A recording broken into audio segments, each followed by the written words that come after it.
अस्सलाम वालेकुम, welcome to my YouTube channel romantic Urdu novel. कैसे हैं आप सब? उम्मीद है सब खैरियत से होंगे। मैं लाई हूँ आपके लिए नावल का अगला हिस्सा।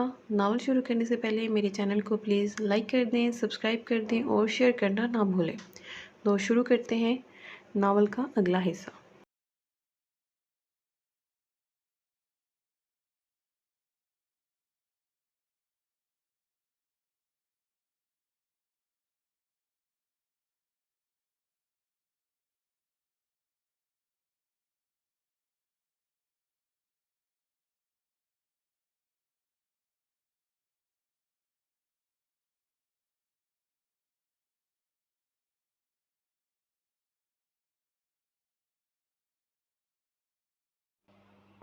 वो वानिया के बेडरूम में आई तो वानिया को अपने वार्डरोब के पास खड़े पाया, जो बैसाखी के सहारे खड़ी जाने क्या कर रही थी। छोटी बीबी क्या कर रही हैं? लाए मैं कर दूं। नूरी जल्दी से आगे बढ़ी। वानिया ने गर्दन घुमाकर पहले इसे देखा, फिर इसे अपने पुराने काम में लग गई। नहीं, मैं कर लूँगी, बल्कि तुम यूँ करो, मैंने ये कुछ सूट निकाले हैं, उन्हें तुम रख लो। इसने बेड की तरफ इशारा किया। नूरी इन कपड़ों की तरफ बढ़ी और एक एक हैंगर उठाकर देखने लगी। ये तो बहुत खूबसूरत हैं, बिल्कुल नए लगते हैं, ऐसा लगता है आपने इन्हें पहना भी नहीं है। हाँ, यही समझ लो, ज़्यादा से ज़्यादा 1-2 घंटे ही पहने होंगे। वो अपने काम में मसरूफ़ बोली। समझ नहीं आ रहा क्या पहन के जाऊँ। कहीं जाना है आपको छोटी बीबी? नूरी के कान फ़ौरन खड़े हो गए थे। हाँ, अपनी फ्रेंड सहर के जाना है। तो मैं बिल्कुल नहीं जा रही थी, दिल ही नहीं चाह रहा था, मगर इस सहर इस कदर ज़िद कर रही है कि मजबूरन जाना ही पड़ेगा। तो क्या इनके यहाँ कुछ है? अपनी मसरूफ़ियत में नूरी का मशकूक अंदाज़ नोट ही नहीं कर सकी। हाँ, इसकी मंगनी है। नूरी खामोश हो गई तो वानिया ने इसकी खामोशी को बहुत महसूस किया। इसने पलट कर देखा तो वो पुरसोच अंदाज में सूट हाथ में लिए देख रही थी। ये तुम खामोश क्यों हो गई हो? इसने टोका तो वो हड़बड़ा कर रह गई। ननन नहीं, तो मैं ये सोच रही थी कि अगर आप मंगनी में जा रही हैं तो ये सूट पहन लें, ये ज़्यादा अच्छा लग रहा है। इसने फ़ौरन बात को संभालते हुए एक भड़कता आतिशी सूट इसके सामने किया था। अरे नहीं भाई, अब दिल नहीं करता इतने डार्क कलर पहनने का। ये बाबा की चॉइस थी तो ले लिया था, वरना मुझे ज़्यादातर लाइट कलर ही पसंद है। इसने फिर से वार्डरोब में कपड़े देखकर इस दौरान मोबाइल चीख उठा। वानिया ने फिर पलट कर देखा तो नूरी के हाथ में मोबाइल फ़ोन था। नूरी ने चौंक कर मोबाइल देखा, फिर वानिया को। छोटी बीबी, मैं अभी आती हूँ। वह झट से उठी और कमरे से बाहर निकल गई। वानिया बगैर कोई नोटिस लिए अपने काम में लग गई। कुछ भी समझ नहीं आ रहा, लगता है मार्केट ही जाना पड़ेगा। इसने कुछ और कपड़े निकाल कर बेड पर रखे ताकि नूरी को दे दे। फिर बैसाखी के सहारे नूरी को देखने बाहर आई तो वो वहीं दरवाजे के पास खड़ी किसी से धीरे धीरे मोबाइल पर बात कर रही थी। नूरी, इसने पुकारा। इसकी अचानक आवाज़ पर नूरी इतनी बड़ी बुरी तरह डर रही कि शायद ही कभी ज़िंदगी में डरी होगी, और इसके डर के सबब मोबाइल भी इसके हाथ से गिरकर वानिया के कदमों को सलामी देने लगा। वानिया ने बहुत अचंभे से इसे देखा था। क्या बात है, तुम इस कदर परेशान क्यों हो गई, और फ़ोन पर किससे बात कर रही थी? वो छोटी बीबी, आप यूँ अचानक आ गई थी ना, तो इसलिए मैं डर गई थी। चेहरे पर से पसीना साफ किया। और दूसरी बात का जवाब कौन सी बात? बमुश्किल हकलाते हुए थूक निकला था। आज लगता था इसका आखिरी दिन था।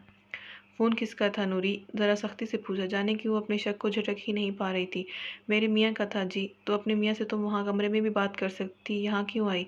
वानिया की इन्वेस्टिगेशन शुरू हो गई थी। वो इससे आज सब उगलवाना चाहती थी। काफ़ी दिनों से नोट कर रही थी कि हर चंद घंटे बाद किसी का फ़ोन आता और वो पहले वानिया को देखती, फिर जाने किस कोने में जाकर बात करती। काफ़ी दिनों से ये ड्रामा देख रही थी, मगर आज रंगे हाथों पकड़ी गई थी। करती बात छोटी बीबी, मगर क्या करूँ, मेरा मियाँ बहुत जंगली अजट है। वो बहुत चीख चीख कर गंदी गंदी गालियाँ देता है, मुझसे बात बहुत बदतमीज़ी से करता है, और अगर आप सब सुन लें तो मुझे बहुत दुख होगा। और आप तो बहुत पढ़ी लिखी हैं, इस तरह की बातें कहाँ बर्दाश्त कर पाएंगी। इसलिए मैं बाहर चली जाती हूँ। सेकंड में कहानी गढ़ी थी। आंखों में आंसू लिए वानिया को देख रही थी, और जिस तरह जिस अंदाज में अपनी राम कहानी सुनाई थी, वानिया ने यकीन भी कर लिया था, बल्कि बहुत दुख के साथ अफसोस भी कर रही थी। चलो छोड़ो, चुप कर जाओ। वैसे तो बहुत नाइंसाफ़ी की तुम्हारे माँ बाप ने तुम्हारे साथ, इतनी छोटी सी उम्र में इतने जाहिल आदमी से शादी करके।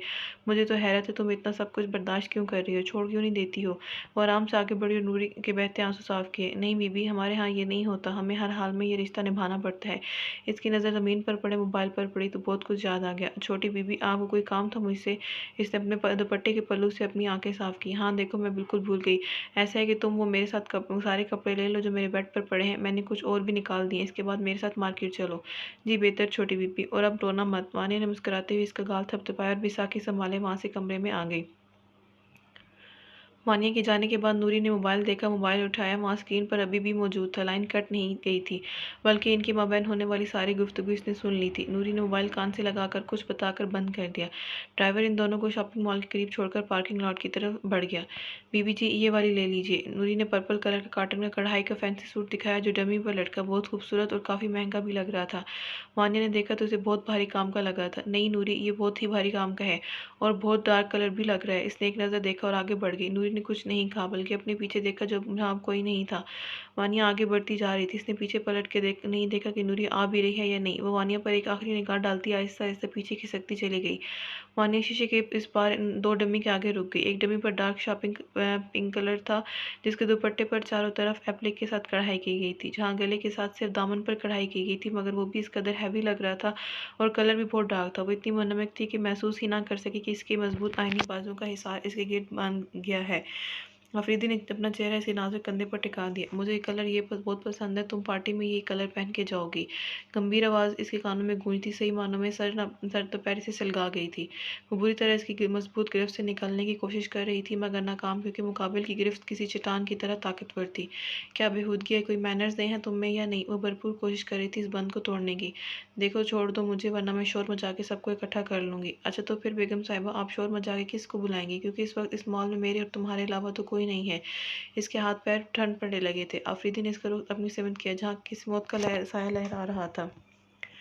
जानती हो, जब तुम्हें इस तरह देखता हूँ तो मेरे दिल को किस कदर तस्कीन मिलती है। ठंडी मीठी सी फुहार मेरे दिल पर पड़ती है, मेरी रूह को सुकून और राहत मिलती है, क्योंकि मुझे तुम्हारे बाप का ज़रा भी सुकून बर्दाश्त नहीं होता। मैं चाहता हूँ तुम दोनों बाप बेटी तड़पो, पल पल जी के मरो और मर के जियो। कभी कभी तो सोचता हूँ कि तुम्हारे इस खूबसूरत जिस्म का रेशा रेशा बखेर दूँ, तुम्हें इतनी अजियतनाक मौत दूँ कि तुम्हारे बाप कभी ज़िंदगी ना मांगे इस दुनिया में, न मरने के बाद।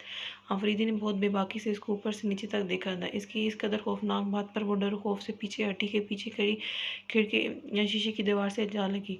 खौफ और हरास इसके चेहरे में से ही नहीं, इसके रोए रोए से टपक रहा था। आंखें पथरा के इसे देख रही थी। अरे तुम तो अभी से डर गई। डरो मत मेरी जान, मैं तुम्हें अभी इतनी जल्दी नहीं मारूंगा।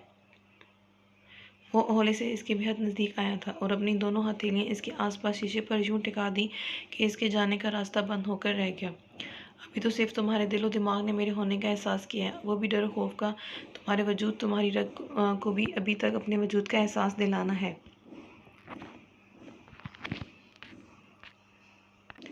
ताकि जब जब तुम सांस लो, जब जब तुम्हारा दिल धड़के, इसमें सिर्फ मेरा ही डरो खौफ का एहसास जागे। अभी तो सिर्फ तुम्हारे नाम के साथ मेरा नाम जुड़ा है, मगर मेरी नफ़रत की चिंगारी इस कदर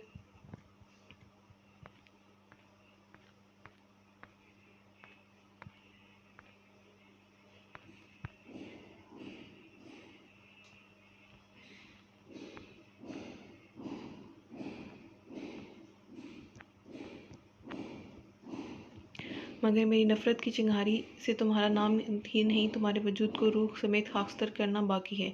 इसकी गर्म सांसों के थपेड़े से इसका पूरा चेहरा झुलस गया था।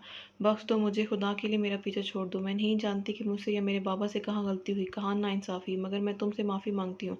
अगर माली नुकसान की बात है तो वो तो तुम कर ही चुके हो। हमें पूरा बर्बाद करना ही तुम्हारा मकसद था, तो तुम अपने इरादे में कामयाब भी हो गए हो। मेरे बाबा का तकरीबन पूरा बिजनेस डूब गया है, हम खसारे में हैं, जिसकी जिम्मेदार सिर्फ तुम हो। मगर हम फिर भी तुम्हें कुछ नहीं कहेंगे, क्योंकि तुमने अपनी पूरी कीमत सूद समेत वसूल कर ली है। अब और क्या करना चाहते हो? वो कमज़ोर पड़ना नहीं चाहती थी, मगर कमज़ोर पड़ रही थी। इसके नैन कटोरे बिकते चले गए, मगर मुकाबिल भी कोई कमज़ोर शय नहीं था जो इसके आंसू पर रहम खा के पीछे हट जाता, इसकी बातों में आकर पिघल जाता। कीमत, मजाक के अंदाज तंज आमेज कहकर इसके कानों में जैसे गर्म टीसा डाल रहा हो। चुका सकोगी मेरी कीमत मिसेस वानिया अफरीदी? मेरी कीमत तुम्हारी तुम्हारे बाप की हराम की दौलत से भी ज़्यादा है। बात माल की होती तो कब की तो मेरी हाई मिल चुकी होती, मगर बात तो जान पर आ रही है। क्या मतलब? मैं समझी नहीं। भीगी पलकों से देखा, जो बहुत जालिम लग रहा था। मेरी कीमत तुम्हारी ज़िंदगी है, मगर इसमें एक और इजाफा है, वो ये कि तुम्हें जितना तड़पा से सकता रोता भी लगता देखूंगा, मेरी कीमत में मजीद इजाफा होगा। और तुम्हें जितना तड़पता से सकता रोता भी लगता तुम्हारा बाप देखेगा, मेरी रूह को इतना ही सुकून मैसर आएगा। तो बोलो, चुका पाओगी मेरी कीमत? आफरीदी ने अपनी बुलोरी आंखें इसके भीगे नैन नैन कटोरों में गाड़ दी। इन बलोरी आंखों में किस कदर चमक थी, कितना जुनून था, फतेहमंदी का, जीत का नशा उमड़ उमड़ कर आ रहा था। वानिया ज़्यादा देर इन चमकती आंखों में नहीं देख पाई थी। निगाहें जो नीचे जो गिरी तो जैसे ना उठने की कसम खा ली थी। इसका नाजुक सा दिल सहम कर समझ कर रह गया। बस दिल से खुद के लिए इस लम्हे एक ही दुआ निकली थी शिद्दत के साथ, यार अब मेरी ये आती जाती सांसें रुक जाएं, ये सीने में दिल की धड़कना थम जाए, मेरी जिस्म से ये रूह परवास कर जाए। किस कदर शिद्दत से इसने अपने लिए बद्दुआ मांगी थी, मगर हर घड़ी कबूलियत की घड़ी नहीं होती। इसका इम्तिहान अभी ख़त्म नहीं हुआ था। अभी तो बहुत सी खारदार झाड़ियाँ कांटों भरे रास्ते में हर सू बिखरी पड़ी थी, जिस पर से इसे भरना पा गुजरना होता। अब चाहे वो पाँव कितने ही जख्मी क्यों ना हो, इन पर मरकने वाला कोई नहीं था। ये लहू रूही यूं ही रसता रहेगा जब तक इसके साथ अंदर सांस बाकी थी। आफरीदी ने बगौर इसका चेहरा देखा तो और अपनी एक शहादत की उंगली इसकी ठोड़ी पर रखी और इसका चेहरा अपने ऊपर उठाया था। इस तरह काम नहीं चलेगा। मैं नैन कटोरों का डर देखना चाहता हूँ, जिंदगी की भीख मांगता देखना चाहता हूँ, लेकिन खैर ये तो भी शुरुआत है। फिलहाल तो तुम जिस काम के लिए आई हो वो करो। फरीदी ने इसके समंदर से भरे नैन कटोरे देखे और वहाँ से हट गया। शीशे के इस पार गया और वो डब्बे उठा ले। फिर एक सेल्समैन को आवाज़ दी, ये सूट पैक करके इनकी गाड़ी में रखवा दें। एंड तावन का शुक्रिया। सेल्समैन के हाथ में डमी और कुछ बड़े नोट थमाए वो जिन्हें वो लेकर चला गया। आज के लिए इतना सबक काफ़ी है, फिर मुलाकात होगी तफसील के साथ, शायद तुम्हारे बेडरूम में या मेरे बेडरूम में। इसने एक भरपूर निगाह इसके सरापे पर डाली और वहाँ से निकलता चला गया। वानिया वहीं बैठती चली गई, किसी नाजुक कांच की तरह टूट टूट कर बिखरने लगी थी। छोटी बीबी नूरी एक साइड से दौड़ती चली और वहीं फर्श पर इसके साथ बैठी थी। कहाँ दफा हो गई थी तुम? रेहान शेख मुसलसल नूरी पर गुस्सा कर रहे थे। साहब जी, मैं तो हर वक्त छोटी बीबी के साथ ही थी। मैं सूट देखने लगी कि पीछे से एक गार्ड आया और मेरा हाथ पकड़ कर ले गया। बोला यहाँ एक बड़ा साम घुसा है, जल्दी से निकलो, कहीं वो किसी को नुकसान ना पहुंचा दे। मैं तो जी बुरी तरह डर गई थी। इसने सबको ही वहाँ से बाहर निकाल दिया था। मैं वानिया बीबी को आवाज़ देती, गार्ड ने मुझे मौका ही नहीं दिया। रेहान शेख ने बगौर इसको सुना था। कहीं से भी नहीं लग रहा था कि वो झूठ बोल रही है। जाओ यहाँ से, और अब से सिर्फ तुम्हें वानिया के साथ ही इसके आस पास रहना है। अगर एक मिनट के लिए भी इसे दूर हटी तो जान निकाल दूंगा तुम्हारी। वो बुरी तरह घूर कर इसको वहाँ से बाहर जाने की सिमत निकालते चले गए थे। उन्होंने कितनी मुश्किलों से वानिया को वहाँ से लाई थी, सिर्फ वही जानती थी। जैसे ही घर आए, सामने सोफे पर रेहान शेख बैठे थे। वानिया ने किस कदर तड़प कर उन्हें देखा। इसकी रोहानसी आवाज़ पर रेहान शेख ने इसकी तरफ देखा तो वानिया की बिखरी हालत को देखकर इनका दिल लम्हे भर कर रुका। वो तेजी से आगे बढ़े। वानिया इनके सीने से लगी बिलक बिलक कर रोते हुए अपनी सारे अक्लो खर्द घुमाती चली गई। वो नूरी की मदद से इसे बेडरूम में लाए, फिर उन्हें वहाँ जो कुछ भी हुआ सब कुछ कहानी सुना दी। फिर तो जो नूरी को सुननी पड़े, इसने कान पकड़ ली। सख्ती से वानिया की ईमानदारी की ताकीद भी करते चले गए। डैडी, वहाँ फैक्ट्री में कुछ वर्कर्स हड़ताल पर हैं। वहीम अहमद किसी फाइल को बगौर पढ़े थे, पास ही जरमील बैठा था। हाँ, मुझे मैनेजर का फ़ोन आया था। तुम यूँ करो, वहाँ तुम चले जाओ और जो भी मामला है वो हैंडल करो। जो डिमांड चाह रहे हैं ऐसा मुमकिन तो नहीं है, मगर हाँ इतना ज़रूर कर सकते हैं कि हर 6 माह बाद हर वर्कर को बोनस देने का ऐलान कर देना। वो फाइल एक साइड पर रखे मुकम्मल जरमील की तरफ देखने लगे। ब्लैक जीन्स पर पर्पल शर्ट में मुलविस फुलहीम शहीम सन का बेटा पहले से ज़्यादा सोबर लग रहा था। जिन आंखों में उन्होंने कभी चमक नहीं देखी थी, आजकल वो सरमई कांच रोशन रहने लगे थे। और इसकी वजह भी वो जानते थे, मगर मजबूर थे कि वह भी कुछ नहीं बोल सकते थे। जोर ज़बरदस्ती करके वो किसी एक का अब नुकसान नहीं करेंगे। इसी दौरान आसिया भी चाय की ट्रे हाथ में लिए आ गई। फ्रिज में रख के एक कप चाय का फ़हीम अमर को थमा दे और एक जरमील को, और अपना कप लेकर खुद सामने एक सिंगल सोफे पर विराजमान हो गई। ओके डैडी, मगर वर्कर्स इस बात पर भी एग्री हो जाएंगे? देखो जरमील, हमसे जो हो सकता है हम कर रहे हैं। हम इनमें से नहीं है कि मजदूर मेहनत करे और इसका मुआवजा ना दिया जाए। हम इस बात पर अमल करते हैं कि मजदूर की मेहनत का पसीना भी खुश्क ना हो, उसकी इजरत इसे मिल जाए। हम बोनस का ऐलान इसलिए कर रहे हैं कि वो दिलजमी से हमारी फैक्ट्री में मेहनत कर रहे हैं। हालांकि हम इनकी मेहनत की कमाई दुगनी दे रहे हैं उन्हें, फिर भी वो कोई डिमांड रखते हैं तो ये नाजायज़ है, मगर खैर हमें कोई एतराज़ भी नहीं है। उन्होंने एक सिप गर्म चाय का लिया था। और अगर कुछ माह बाद इन लोगों ने कोई और डिमांड रख दी, हाँ इस बारे में हमने पहले से ही सोचा है कि मैनेजर हर वर्कर से स्टैम्प पेपर्स पर साइन करवा लेगा। यही कि इसकी डिमांड के बाद कोई भी वर्कर बेजा डिमांड नहीं करेगा। लेकिन अगर फिर भी कोई नहीं मानता तो मजबूरन हमें संजीदगी से इसके लिए कुछ और सोचना पड़ेगा। और उसका यही हल निकाला है कि इसका हिसाब किताब करके फैक्ट्री से फारिग कर दिया जाएगा। आसिया कितने गौर से इन दोनों बाप बेटे को बातें करता देख रही थी। आज कितने अरसे बाद दोनों यूँ एक साथ बैठे बातें कर रहे थे, वरना बिजनेस की मसरूफियत के सबब जरमील अपने बिजनेस में मगन रहता था और फ़हीम अहमद अक्सर बेशर बाहर होते थे। दोनों में खिंचाव ज़ाले और जरमील की शादी के बाद आ गया था। वो दिल ही दिल में अपने रब का शुक्र अदा करने के साथ सब कुछ ठीक हो जाने की दुआ कर रही थी। ठीक है डैडी, यहाँ पर 2-3 मीटिंग्स हैं, इनसे फारिग होकर चला जाऊँगा। वैसे आपकी कब की फ़्लाइट है? इसने अपनी चाय को ख़त्म कर ली थी। चाय कप टेबल पर रख दिया था। अभी तो फ़िलहाल मैं यही हूँ, कुछ काम देखने हैं। साइट पर जाकर काम देखूँगा। जो ब्रिज बनवा रहा हूँ अपनी ज़ेरे निगरानी में करवाना पड़ेगा मुझे वो। मामा, मुझे ज़्यादा देर नहीं लगेगी। आ ज़ाले अपनी ही धुन में तेज़ आवाज़ में बोलती हुई नीचे आ रही थी कि नज़र अचानक जो ज़रमील पर पड़ी तो खुद को संभाल नहीं सकी। पैर फिसला कितनी ही सीढ़ियों से गिरती हुई नीचे आई थी। ज़ाले कितनी ही आवाज़ें निकली थी। नजमा तेज़ी से नीचे आई थी। ज़रमील, फ़हीम, अहमद, आसिया भागे थे और सबसे बढ़कर अरशद जो ऑफिस से भी आया था ब्रीफ केस छोड़े भागता हुआ ज़ाले की सिमत आया था। ज़ाले अरशद ने बुरी तरह पहले ज़रमील को बढ़ता हुआ हाथ झड़का था जो ज़ाले की तरफ बढ़ा था, फिर इसको अपने बाजू पर उठाए बाहर की सिमत से बढ़ा था। इसके पीछे सिवाय ज़रमील के सब गए थे क्योंकि आगे बढ़ते ज़रमील के चौड़े शाने पर आसिया ने अपना हाथ रखकर इसे रोक लिया था। अभी नहीं मेरी जान। कितनी आजिज़ी इल्तिजा थी इनके अंदाज में कि ना चाहते हुए भी इसे रुकना पड़ा, मगर इसकी आंखों में ज़ाले का खून में लथपथ चेहरा घूम रहा था। वो बहुत बुरी तरह सीढ़ियों से गिरी थी। इसके पैर में शदीद मोच भी आ गई थी और सर टेलीफोन स्टैंड कॉर्नर से लगने की वजह से फट गया था। इसने गुस्से में टेलीफोन स्टैंड के कॉर्नर को एक झटके से ठोकर मार के कि वह दूर जाग रहा था। आवाज़ सुनकर जो मुलाजमीन भागे चले आए वही खड़े ज़रमील की सरकत और गुस्से को देखकर सहम से गए थे। फेंको इसे बाहर, आज के बाद मुझे घर में नजर नहीं आना चाहिए। गुस्से से घूरता हुआ अपने बेडरूम में आया। इस कदर बेबसी थी कि वो जा भी नहीं सकता था। जाने ज़ाले कैसी होगी। वो बेहोश हो गई थी, होश आया या नहीं। घर में एक हलचल मच गई थी। थोड़ी देर में अस्पताल में थे। काफ़ी टाइम गुजर गया था, अब और सब्र नहीं हो रहा था। इसने सिमरन को फ़ोन किया था। सिमरन कैसी है ज़ाले? इसे होश आ गया। किस कदर तड़प थी, बेबसी थी इसके लबो लहजे में। वो फ़ोन के इस पार भी महसूस कर सकती थी। हाँ आ गया है, थोड़ी देर में बस घर ला रहे हैं हम ज़ाले को। शुक्र है रब का। इसकी तो जैसे जान में जान आई। रुकी हुई सांसें बहाल हुई थी। मैं आ रहा हूँ। नहीं आप मत आइएगा। अभी अरशद को लगता है कि वो आपको देख कर डर के सीढ़ियों से गिरी है। पागल हो गया है क्या वो? इसका तो सही मानों में दिमाग ही घूम गया था अरशद की इस फजूल सोच पर। मैं कुछ नहीं जानता, मैं आ रहा हूँ। ज़ाले को देखना चाहता हूँ, मिलना चाहता हूँ इससे। अंदाज 100% ज़िद्दी था। प्लीज़ ज़रमील भाई और मुश्किलें मत खड़ी करें। मैं आपसे कह रही हूँ ना, वो ठीक है, बस कुछ फॉर्मेलिटीज़ पूरी हो जाएं, हम आ रहे हैं। सिमरन ने आजिज़ी से इल्तिजा की। किससे बात कर रही हो? कौन है फ़ोन पर? अरशद वहाँ चला है। इसे शक हो गया था कि सिमरन ज़रमील से बात कर रही है। सिमरन को तो वैसे भी झूठ बोलना नहीं आता था, वो भी अरशद जैसे शख्स के सामने। वो ज़रमील भाई ज़ाले का पूछ रहे हैं। कोई ज़रूरत नहीं किसी को ज़ाले की फ़िक्र करने का। आज बस हालत में तो तुम्हारे ज़रमील भाई की वजह से। बोल दो इसको मेरी बहन से दूर रहे, वरना अंजाम का जिम्मेदार वो खुद होगा। अरशद सहमी हुई सिमरन को घूरता हुआ आगे बढ़ गया। ज़रमील ने फ़ोन के इस पार अब सब कुछ सुन लिया था। सुन लिया आपने? अब मैं आपके आगे हाथ जोड़ती हूँ, मत आइएगा यहाँ। तुम्हें क्या लगता है मैं अरशद की फजूल बकवास से डर कर पीछे हट जाऊँगा? अगर मैं खामोश हूँ तो इसका मतलब ये नहीं कि मैं कमज़ोर हूँ। अरशद को सीधे रास्ते पर लाने के लिए मुझे ज़्यादा टाइम नहीं लगेगा। सिर्फ तुम्हारी वजह से चुप हूँ, वरना सीधा कर दूँ इसको तुम्हें। सिमरन चलो बेटा, जा रहे हैं हम सब। राबे की आवाज़ आई तो इसने बगैर कुछ और कहे सुने मोबाइल ऑफ कर दिया और आगे बढ़ गई। ज़रमील बेचैन बेकरार से अपने बेडरूम में टहल रहा था, बेसब्री से इंतजार कर रहा था, मगर अभी तक वो सब लोग ज़ाले को लेकर नहीं आए थे। वो ज़ाले को जी भर कर देखना चाहता था, इससे मिलकर बातें करना चाहता था। आखिरकार इसका इंतजार खत्म हुआ, वो लोग आ गए थे। वो गिलास वाल के पास जाकर खड़ा हो गया। अरशद ज़ाले को नहायता इसकी सिगारेट से निकाल रहा था। अरफीन ने व्हील चेयर खोली, इस पर अरशद ने इसे आराम से बिठा दिया और व्हील चेयर पकड़े अंदर आ गया। इसने बगौर ज़ाले का चेहरा देखा। इन चंद घंटों में वो बिल्कुल सरसों के फूल की मानंद हो गई थी। माथे पर वाइट पट्टी और पैर में प्लास्टर बंधा हुआ था। अरशद और आरफीन दोनों ने मिलकर व्हीलचेयर उठाई और ऊपर की जानिब कदम बढ़ा दिए। आसिया की इतनी हिम्मत नहीं हो सकी कि वो बोल दें ज़ाले को नीचे ही रहने दो। उन्होंने धीरे से इशारे में फ़हीम अमर से इजहार भी किया तो वो सिर्फ देख कर रह गए। सिर्फ अरशद की वजह से खामोश रहे और शायद ज़ाले की वजह से भी, वरना जितनी तकलीफ़ें इस मासूम सी बच्ची ने उठाई थी वो नहीं चाहते थे कि मज़ीद ज़ाले को कोई दुख पहुँचे। इस बात के लिए ना तो अरशद राज़ी होगा और ना ही शायद ज़ाले बेटी। आपके लाडले सबूत ने माशाल्लाह से इस मासूम बच्चे को जो दुख दिए हैं, मैं नहीं चाहता कि वो मज़ीद किसी तकलीफ़ का सामना करे। उन पर एक तेज़ निगाह डालते हुए अपने बेडरूम की तरफ बढ़ गए। आसिया ने अपनी आंखों की नमी साफ की तो ख्याल ज़रमील की तरफ गया और इसके बेडरूम में आई। इन्होंने देखकर बेकरार से ज़रमील किसी मासूम बच्चे की तरफ इनकी दौड़ा था। मम्मी ज़ाले कैसी है? आसिया ने मगर अपने लाडले बेटे का चेहरा देखा था जो थोड़ी देर बाद पहले फ़हीम अमर से बात करते वक्त इसके चेहरे पर रौनक देख रही थी। वो बिल्कुल मफकूद थी। वहाँ अब अजीब सा कर्ब था, दुख व गम के साए मंडला रहे थे। ठीक बोलते हैं बच्चे की सबको सबसे पहले खुद माँ बाप की ही नज़र लगती है। उन्होंने इसका चेहरा अपने कमज़ोर हाथों में लिया और इसके माथे पर बोसा दिया।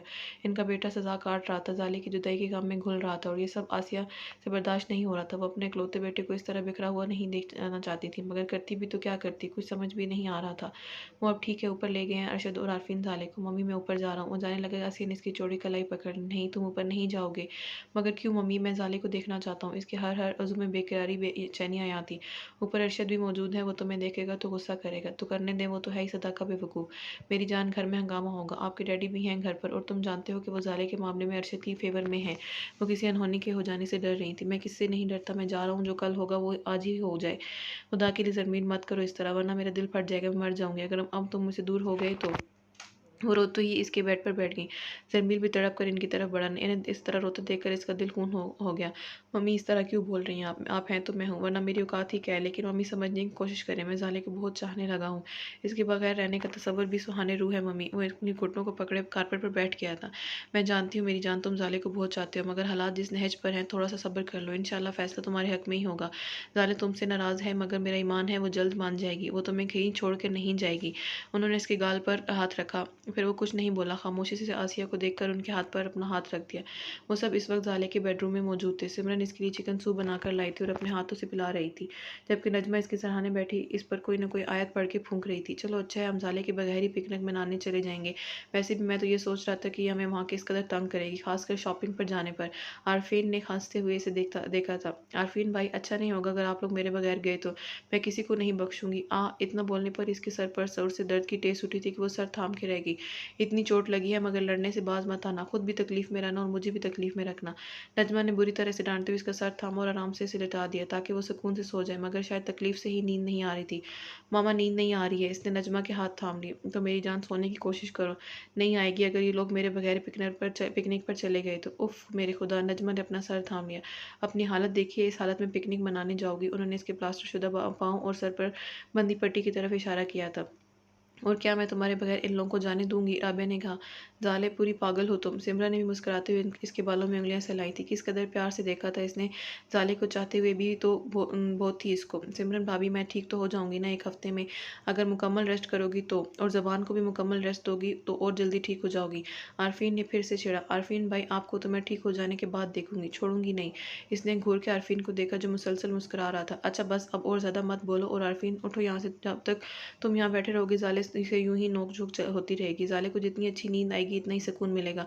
हमें चलना चाहिए अब। मकसूम चलें बेटा। वो खड़ी हो गई। जी। मकसूम ने एक नज़र ज़ाले पर डाली, फिर खड़ी हो गई। देखा हमारी मम्मा कितनी सादतमंद फर्माबरदार बहू लाई है, जो सास के एक हुक्म पर अमल करती है। भाई बहू हो तो मकसूम जैसी। आरफीन ने आहिस्तगी से ज़ाले के प्लास्टर पर उंगली बजा दी थी। हमें मालूम है मकसूम बहुत अच्छी है, तुम्हें खामखा तारीफें बटोरने की ज़रूरत नहीं है। सिमरन ने मुस्कुरा के मकसूम को देखा, फिर आरफीन की उंगली पर धीरे से हाथ मारा। ये शादी के बाद कोई ज़्यादा ही फैल गए हैं, लेकिन मैं भी एक एक बदला लूंगी, छोड़ने वाली तो नहीं हूँ। वहाँ पिकनिक पर आप मुझे शॉपिंग पर ना सिर्फ लेकर जाएंगे बल्कि अपने पैसों से शॉपिंग करवाएंगे। ज़ाले ने आरफीन को धमकी दी। चलो भाई, अब बहुत हो गई, हमें चलना चाहिए, यहाँ फरमाइशी प्रोग्राम शुरू हो गया है। आरफीन खड़ा हो गया और मकसूम की नाजुक मरमरी सुर्खो सफ़ेद कलाई भी सख्त थाम ली। मकसूम का दिल बुरी तरह इस हरकत पर धड़का था। चले, मुझे ऊपर जाकर किचन भी देखना है। मकसूम बेटा, तुम यूं करो, अभी साले के पास रुक जाओ, नजमा भाभी भी आराम कर लेंगे। ये ठीक है पप्पू, बल्कि मकसूम भाभी, आज रात आप मेरे साथ ही रुकेंगी, रजा सिमरन भाभी के पास रहेगा। साले को मौका मिल गया था जिसका इसने भरपूर फ़ायदा उठा लिया था, और मकसूम को भी और क्या चाहिए था। वो तो वैसे ही आरफीन के बेडरूम से निकलने का बहाना ढूंढती थी। फ़ौरन से अपनी कलाई आरफीन की हथेली से छुड़ाई और नजमा के पास आकर ठहरी। आरफीन तो देखते ही रह गया। कितनी देर इसकी ज़बान गंग रहेगी। मम्मा बिल्कुल ठीक कह रही हैं ममानी जान, आप जाएं अपने रूम में आराम करें, मैं यहाँ ज़ाले के पास हूँ। जीती रहो सदा सुहागन और खुश रहो। इस दुआ पर वो बुरी तरह झीम कर रह गई। बिलारदा निगाह आरफीन पर उठी थी जो इसकी देख रहा था। इसने गड़बड़ा के निगाह झुका ली। दिल अजीब अंदाज में धड़कने लगा था। आरफीन को इसकी कैफियत ने बहुत मज़ा दिया। वो मुस्कुरा के रह गया। अब आप इतनी मस्कीन सूरत मत बनाइए, मैं फिर भी मकसूम भाभी को रात अपने पास रोक लूंगी। ज़ाले ने अपना बदला चुका लिया था। अब तुम खामोश होकर सो जाओ, हद हो गई है इस लड़की से तो। अगर अब एक लफ्ज़ भी मुंह से निकला तो एक हाथ पड़ जाएगा। नजमा ने एक बार फिर डांटा और वहां से खड़ी हो गई। इस हालत में भी बाज नहीं आई। हक तक चेहरा लिया आरफीन को जुबान चढ़ा के आंखें मूंद गई। मकसूम जल्दी से ज़ाले के सराहने बैठ गई कि जाके आरफीन हाथ पकड़ कर ले ही ना जाए। सब चले गए थे सिवाय कमरे में मकसूम के। वो ज़ाले के पास बैठी इसके बालों में उंगलियां फेर रही थी, जिससे इसे बहुत सुकून मिल रहा था, और वह गहरी नींद में सो गई थी।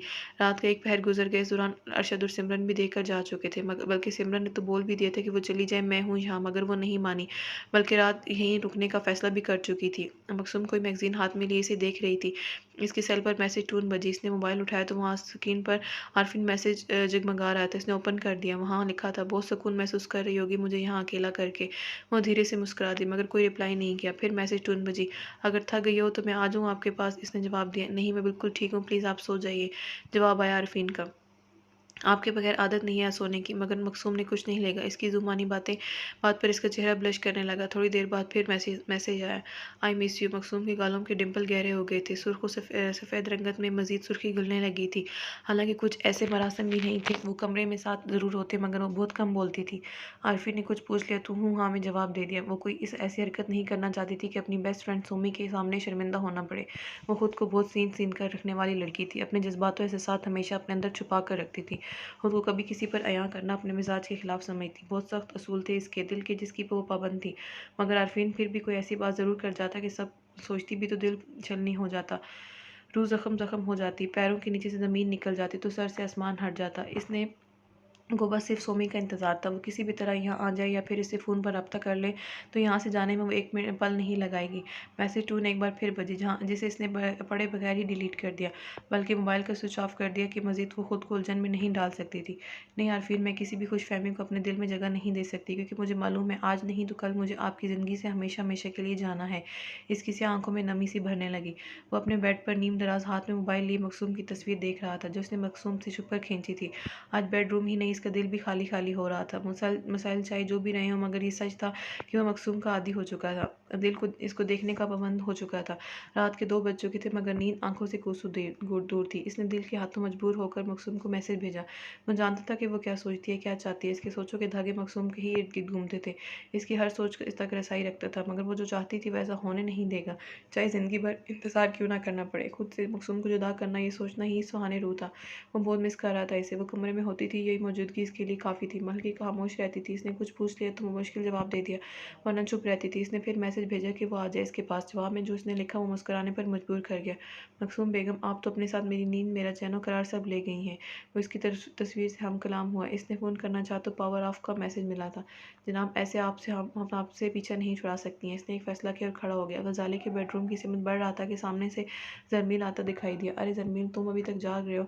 तुम्हें नहीं लगता तुम बेवकूफ़ वाला सवाल किया है तुमने? जरमील ने संजीदगी से देखा। आरफीन बहुत कुछ समझने वाला होले से मुस्कुरा दिया। ओ आई सी, तो यूँ कहिए ना कि अभी तक दीदार यार का शर्फ हासिल नहीं हुआ जनाब जरमील अहमद को। वो शायद छेड़ने के मूड में था। अब अगर बकवास बंद हो गई हो तो अंदर चले।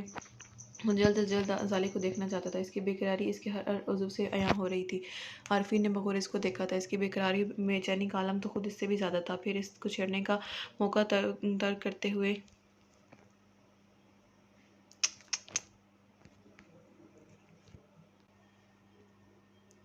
अब अगर बकवास बंद होगी तो अंदर चले। वो जल्द से जल्द साले को देखना चाहता था। इसकी बेकरारी इसके हर उज़्व से अयां हो रही थी। मैं देखती हूँ, वो कहती हुई बेड से नीचे उतरी। दरवाजे की सिमत बढ़ी। दरवाज़ा खोला, जहाँ 2 चेहरे सामने मौजूद थे। इसने एक नज़र बारी बारी दोनों को देखा, फिर पीछे पलटकर जाले को देखा। मोहतरमा साइड में हो जाए ताकि हम अंदर आ सकें। आरफीन की आंखें इसे देख सामने पाते ही रोशन हो गई थीं कि वो सटपटा के पीछे हो गई। जरमील तेज से अंदर आया और जाले के पास बैठ गया। जाले, कैसी हो? इसकी गंभीर और बेकरार सी आवाज़ पर जाले ने देखा तो ऐसा महसूस हुआ कि जैसे सर में ज़बरदस्त सी ठेस उठी हो। इसने आरफीन को भी आते देख लिया था। वो भी सामने ही खड़ा था। आरफीन भाई, इनसे कहिए यहाँ से चले जाएं। जरमील, तुम्हें देखने आया है जाले, वो बहुत परेशान है तुम्हारे लिए। कोई ज़रूरत नहीं किसी को मेरे लिए परेशान होने की। मेरे लिए परेशान होने के लिए मेरे माँ बाप, मेरे भाई बहुत है। इसने आरफीन को तंग कर जवाब दिया। जाले, बस करो, मत सताओ मुझे इतना। जरमील ने हारे हुए लबो लहजे में बोलते हुए इसका सीने पर रखा हुआ हाथ अपने हाथ मजबूत हाथों में थाम लिया था। मत बात करें मुझसे, नहीं देखना चाहती मैं आपको। इसने नहायत बुरी तरह जरमील के हाथ झटके के इसके झटके के सबब इसके सर में दर्द की बहुत जोर टेस उठी थी। इसने अपने सर पर हाथ रख लिया। क्या हुआ जाले, दर्द हो रहा है? जरमील ने बिल्कुल भी बुरा नहीं माना था जाले का यूँ इस तरह झटकना, बल्कि वो और फिक्रमंद हो गया था इस तरह जाले को तकलीफ में देखकर। हाँ, होता है दर्द, तकलीफ़ होती है मुझे। जब आपको देखती हूँ तो मेरे जिस्म से ही नहीं, रूह से भी खून रसता है। ज़हनी अज़ियत होती है मुझे आपको देखकर। खुदा का वास्ता है आपको मत आया करें इस मेरे सामने। बलाखिर इसके सब्ज़ कान से गर्म स्याल बहते बहते तकिए में जज़्ब होने लगा। इसके आंसू देखकर ज़रमील का दिल कितने ही टुकड़ों से में बिखरा था, सिर्फ वो या इसका रब जानता था। ओके, मैं चला जाता हूँ, मगर प्लीज़ तुम रो तो मत। इसके पास से खड़ा हो गया। जाले ने इसकी तरफ से रुख ही फेर लिया। आरफीन को बहुत सदमा हुआ था, बल्कि किस कदर हैरानी से भी ज़रमील को देखा था। वो ज़रमील तो नहीं था जो सरतापा बदल गया था। पूरे जाले की मोहब्बत में गिरफ्तार था। सिर्फ एक गलती की इतनी बड़ी सज़ा क्यों दे रही थी जाले? मगर वो जाले को भी क्या बोल सकता था? इसने में तो 2 साल तक जिस दुख करब में पल पल गुजारे थे वो सब इसके सामने थे। यहाँ तक कि खुदकुशी जैसा बुरा फेल भी करने की कोशिश की थी। इसका बहुत ख्याल रखना अपनी ज़िंदगी से ज़्यादा अजीज़ हो गई है मुझे। वो फिर रुका नहीं, कमरे से निकलता चला गया। आरफीन ने बंद दरवाजे को देखा, फिर ज़ाले को जो रुख फेरे बेआवाज़ आंसू बहा रही थी। इसने तहे दिल से इसके लिए दुआ की थी और फिर से दुख इसे देखता हुआ मकसूम की तरफ इशारा किया वो इसके पास चली जाए, और खुद मजीद कुछ और बोले वहाँ से निकल गया। मकसूम ज़ाले के पास बैठ गई और इसके सर पर हाथ रख दिया। ज़्यादा तकलीफ़ हो रही है तो नजमा मानी को बुला लूँ, वो डॉक्टर को फ़ोन करके बुलवाएंगी। ये तकलीफ़ इस तकलीफ़ के आगे कुछ भी नहीं है जो मुझे ज़रमील ने दी है, जिसका कोई मुदावा नहीं है, जिसका इलाज कोई डॉक्टर नहीं कर सकता। ये ज़ख्म शायद मेरे अंदर नासूर बनकर ज़िंदगी भर रहेगा। आज पहली बार इसने ज़ाले को यूँ टूटा फूटा बिखरा हुआ देखा था। वो अंदर से किस कदर दुखी थी, एक पहाड़ जैसा दर्द लिए फिर रही थी। वरना इसे हमेशा देखकर वही सोचती कि ज़ाले ने एक जिंदा दिल नटखट सी मनचली सी लड़की है, मगर इसका अंदाज़ गलत साबित हुआ। इसने खुद पर मास्क सजाया हुआ था। मगर कानों में मकसूम ने बहुत दुख से इसे देखा और उसके बालों में उंगलियां चलाने लगी, मगर कानों में ज़रमील के अल्फाज भी गूंज रहे थे। इसका बहुत ख्याल रखना, अपनी जान से ज़्यादा अजीज़ हो गई है मुझे। रज़ा, खा लो बेटा जल्दी से। सिमरन की आवाज़ नीचे तक आ रही थी। वो शायद रज़ा को कुछ खिलाने की अब कोशिश कर रही थी, जो वो खाने के बिल्कुल मूड में नहीं था, नखरे दिखा रहा था। रज़ा, मैं नाराज़ हो जाऊंगी और फिर चॉकलेट भी नहीं मिलेगी। ज़रमील ऑफिस जाने के लिए निकल रहा था। सिमरन की आवाज़ पर रुक गया। ब्रीफ के सोफे पर रख के ऊपर जाने लगा कि आसिया ने इसका बाजू थाम लिया। ज़रमील ने पीछे पलट कर देखा और उनके हाथ पर अपने मजबूत हाथ धरा दिया था। बेफिक्र रही, ऊपर अरशद नहीं है। मैं सुबह जॉगिंग पर जा रहा था तो वो सुबह ही ऑफिस के लिए निकल रहा था। आसिया ने सुख का सांस लिया और इसके बाजू पर से हाथ हटा दिया। तुम्हें भी तो ऑफिस से देर हो रही है। जी, मगर पहले ज़रा मैं अपने बेटे से मिल लूँ, फिर चला जाऊँगा। फिर वो रुका नहीं, सीधे ऊपर की तरफ कदम बढ़ा दिए। क्या बात है जनाब, क्यों तंग कर रहे हो, खा क्यों नहीं रहे? भागते हुए रज़ा को ज़रमील ने अपनी गोद में उठा लिया। सिमरन वहीं खड़ी रह गई। वो यूं भी पुरसकून थी कि अरशद आज सुबह सवेरे ही ऑफिस जाने के लिए निकल गया था और रात को देर से आने के लिए भी कह गया था। पूरा सीरियलैक ऐसे ही पड़ा, एक चमचा भी नहीं खाया। करीब आई और ज़रमील को प्याला दिखाया जिसमें पूरा सीरियलैक ऐसे ही था। वो क्या हो सकता है ये आज अपने पापा जानी के हाथ से खाना चाहता हो? क्यों रज़ा जानी? उसने रज़ा के फूले फूले सुर्खों सफ़ेद गाल पर प्यार किया था। इसकी रंगत पूरी ज़ाले पर थी, हद दर्जे सफ़ेद रंग, जिसमें अभी भागने की वजह से लाली सी आई थी, मगर नकुच सारे ज़रमील के थे। वो एक गदाज उनाबी होंठ, बड़ी बड़ी सरमई आंखें, खड़ी नाक, जिसको देखकर बेख्तियार प्यार आता था। घर के हर फर्द का लाडला था। सब ने इसको हाथों का छाला बनाया हुआ था। नाना और दादा की तो इसमें जान थी। जैसे ही शाम को दोनों आते तो रज़ा को संभाल लेते। इतना बड़ा सान्या हो गया तो मगर फिर भी इन भाइयों में मोहब्बत बरकरार थी। कोई एक दूसरे को कसूरवार नहीं ठहराता था।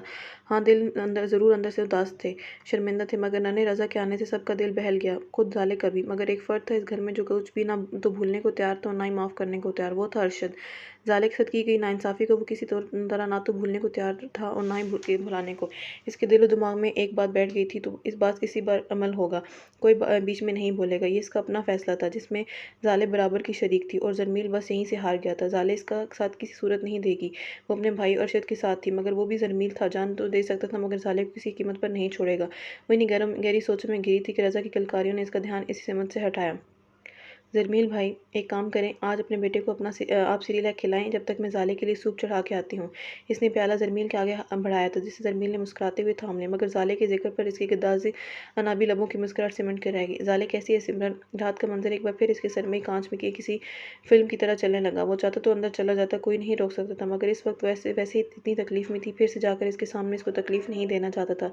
सिमरन ने बगौर इसके चेहरे को देखा जहाँ दुख करब के रंग वाज़ेह थे। बेहतर है कुछ घंटे पहले ही मैं और शायद इसके पास थे। दवाई और इंजेक्शन का असर ख़त्म हुआ तो इसे बहुत तकलीफ हो रही थी। अरशद ने अपने हाथों से इस कॉर्नफ्लेक्स खिलाया, इसके बाद दवाई दी तो अभी तकलीफ में कुछ कमी है। अभी कौन है इसके पास? मामा है, मकसूम रात भर थी, अब सुबह गई ऊपर। मैं सूप तैयार कर दूंगी, वो पिला के फिर एक और डोज देनी है। डॉक्टर के पास चलेगी, पूछ लें या फिर डॉक्टर को यहीं बुलवा लूँ मैं? किस कदर फ़िक्रमंदाना लबो लहजा था ज़ाले के लिए। नहीं, मैं फ़िलहाल तो इसकी ज़रूरत नहीं है। अगर ज़्यादा तकलीफ पड़ेगी तो पापा घर में है, वो देख लेंगे। मैं यहाँ रुक जाता हूँ। किस कदर बेबसी थी इसके हर अंदाज में। नहीं ज़रमील भाई, प्लीज़ आप परेशान मत हो। अगर ऐसा मुमकिन होता तो मैं ज़रूर तुम्हारी बात पर अमल करता। फिर इसे तरस आ गया, वो बोल पड़ी। ओके, अगर कोई बात खुदा न खास्ता हुई तो इसमें सबसे पहले आपको फ़ोन करूँगी। ज़रमील ने इसके सर पर हाथ रखा। वो बिल्कुल इसे अपनी सगी बहन ही तो मानता था। इसकी अरशद से शादी भी तो इसी ने करवाई थी।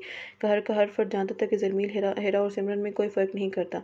सिमरन कज़न से ज़्यादा बहन ही समझते हैं। अगर अरशद कभी इसे सामने डांट देता तो बहुत बुरा भी लगता था। इन दोनों की शादी के शुरू में अगर कभी अरशद सिमरन को कुछ बोल देता गुस्से में तो ज़रमील खुद को रोक नहीं पाता था। अरशद इतना तो जान गया था कि सिमरन इसकी कमज़ोरी है। ज़रमील रज़ा को लिए सोफ़े पे बैठ चुका था और आराम आराम से सिरिलैक खिला रहा था, और कितनी हैरत की बात है कि रज़ा ने ज़रा भी इसे तंग नहीं किया था। नजमा ज़ाले की बेडरूम से बाहर आई, सामने के मंजर ने इन कदम को रोक लिया था। रज़ा ज़रमील की गोद में खूब किलकारियाँ भर रहा था। उन्हें नोट किया था कि जब से वापस आए तो इसके चेहरे पर अलग ही खुशी, एक अलग ही चमक देख रही थी। शादी से पहले सुबर सा संजीदा सा ज़रमील, जिसके चेहरे पर कभी मुस्कुराहट भी मुश्किल से आती थी, आज 2 साल बाद बहुत बदलाव आया था। वो ये भी जानती थी कि इनकी इकलौती चहेती बेटी ज़ाले जिस अजियत तो देखो करब से गुजरी है, इसके ने जीने की उम्मीद भी छोड़ दी थी। वो अपनी ज़िंदगी सिर्फ से कतराने लगी थी, जिसने खुदकुशी जैसा बेहुदा और नाजायज़ फ़ेल तय करने की कोशिश की।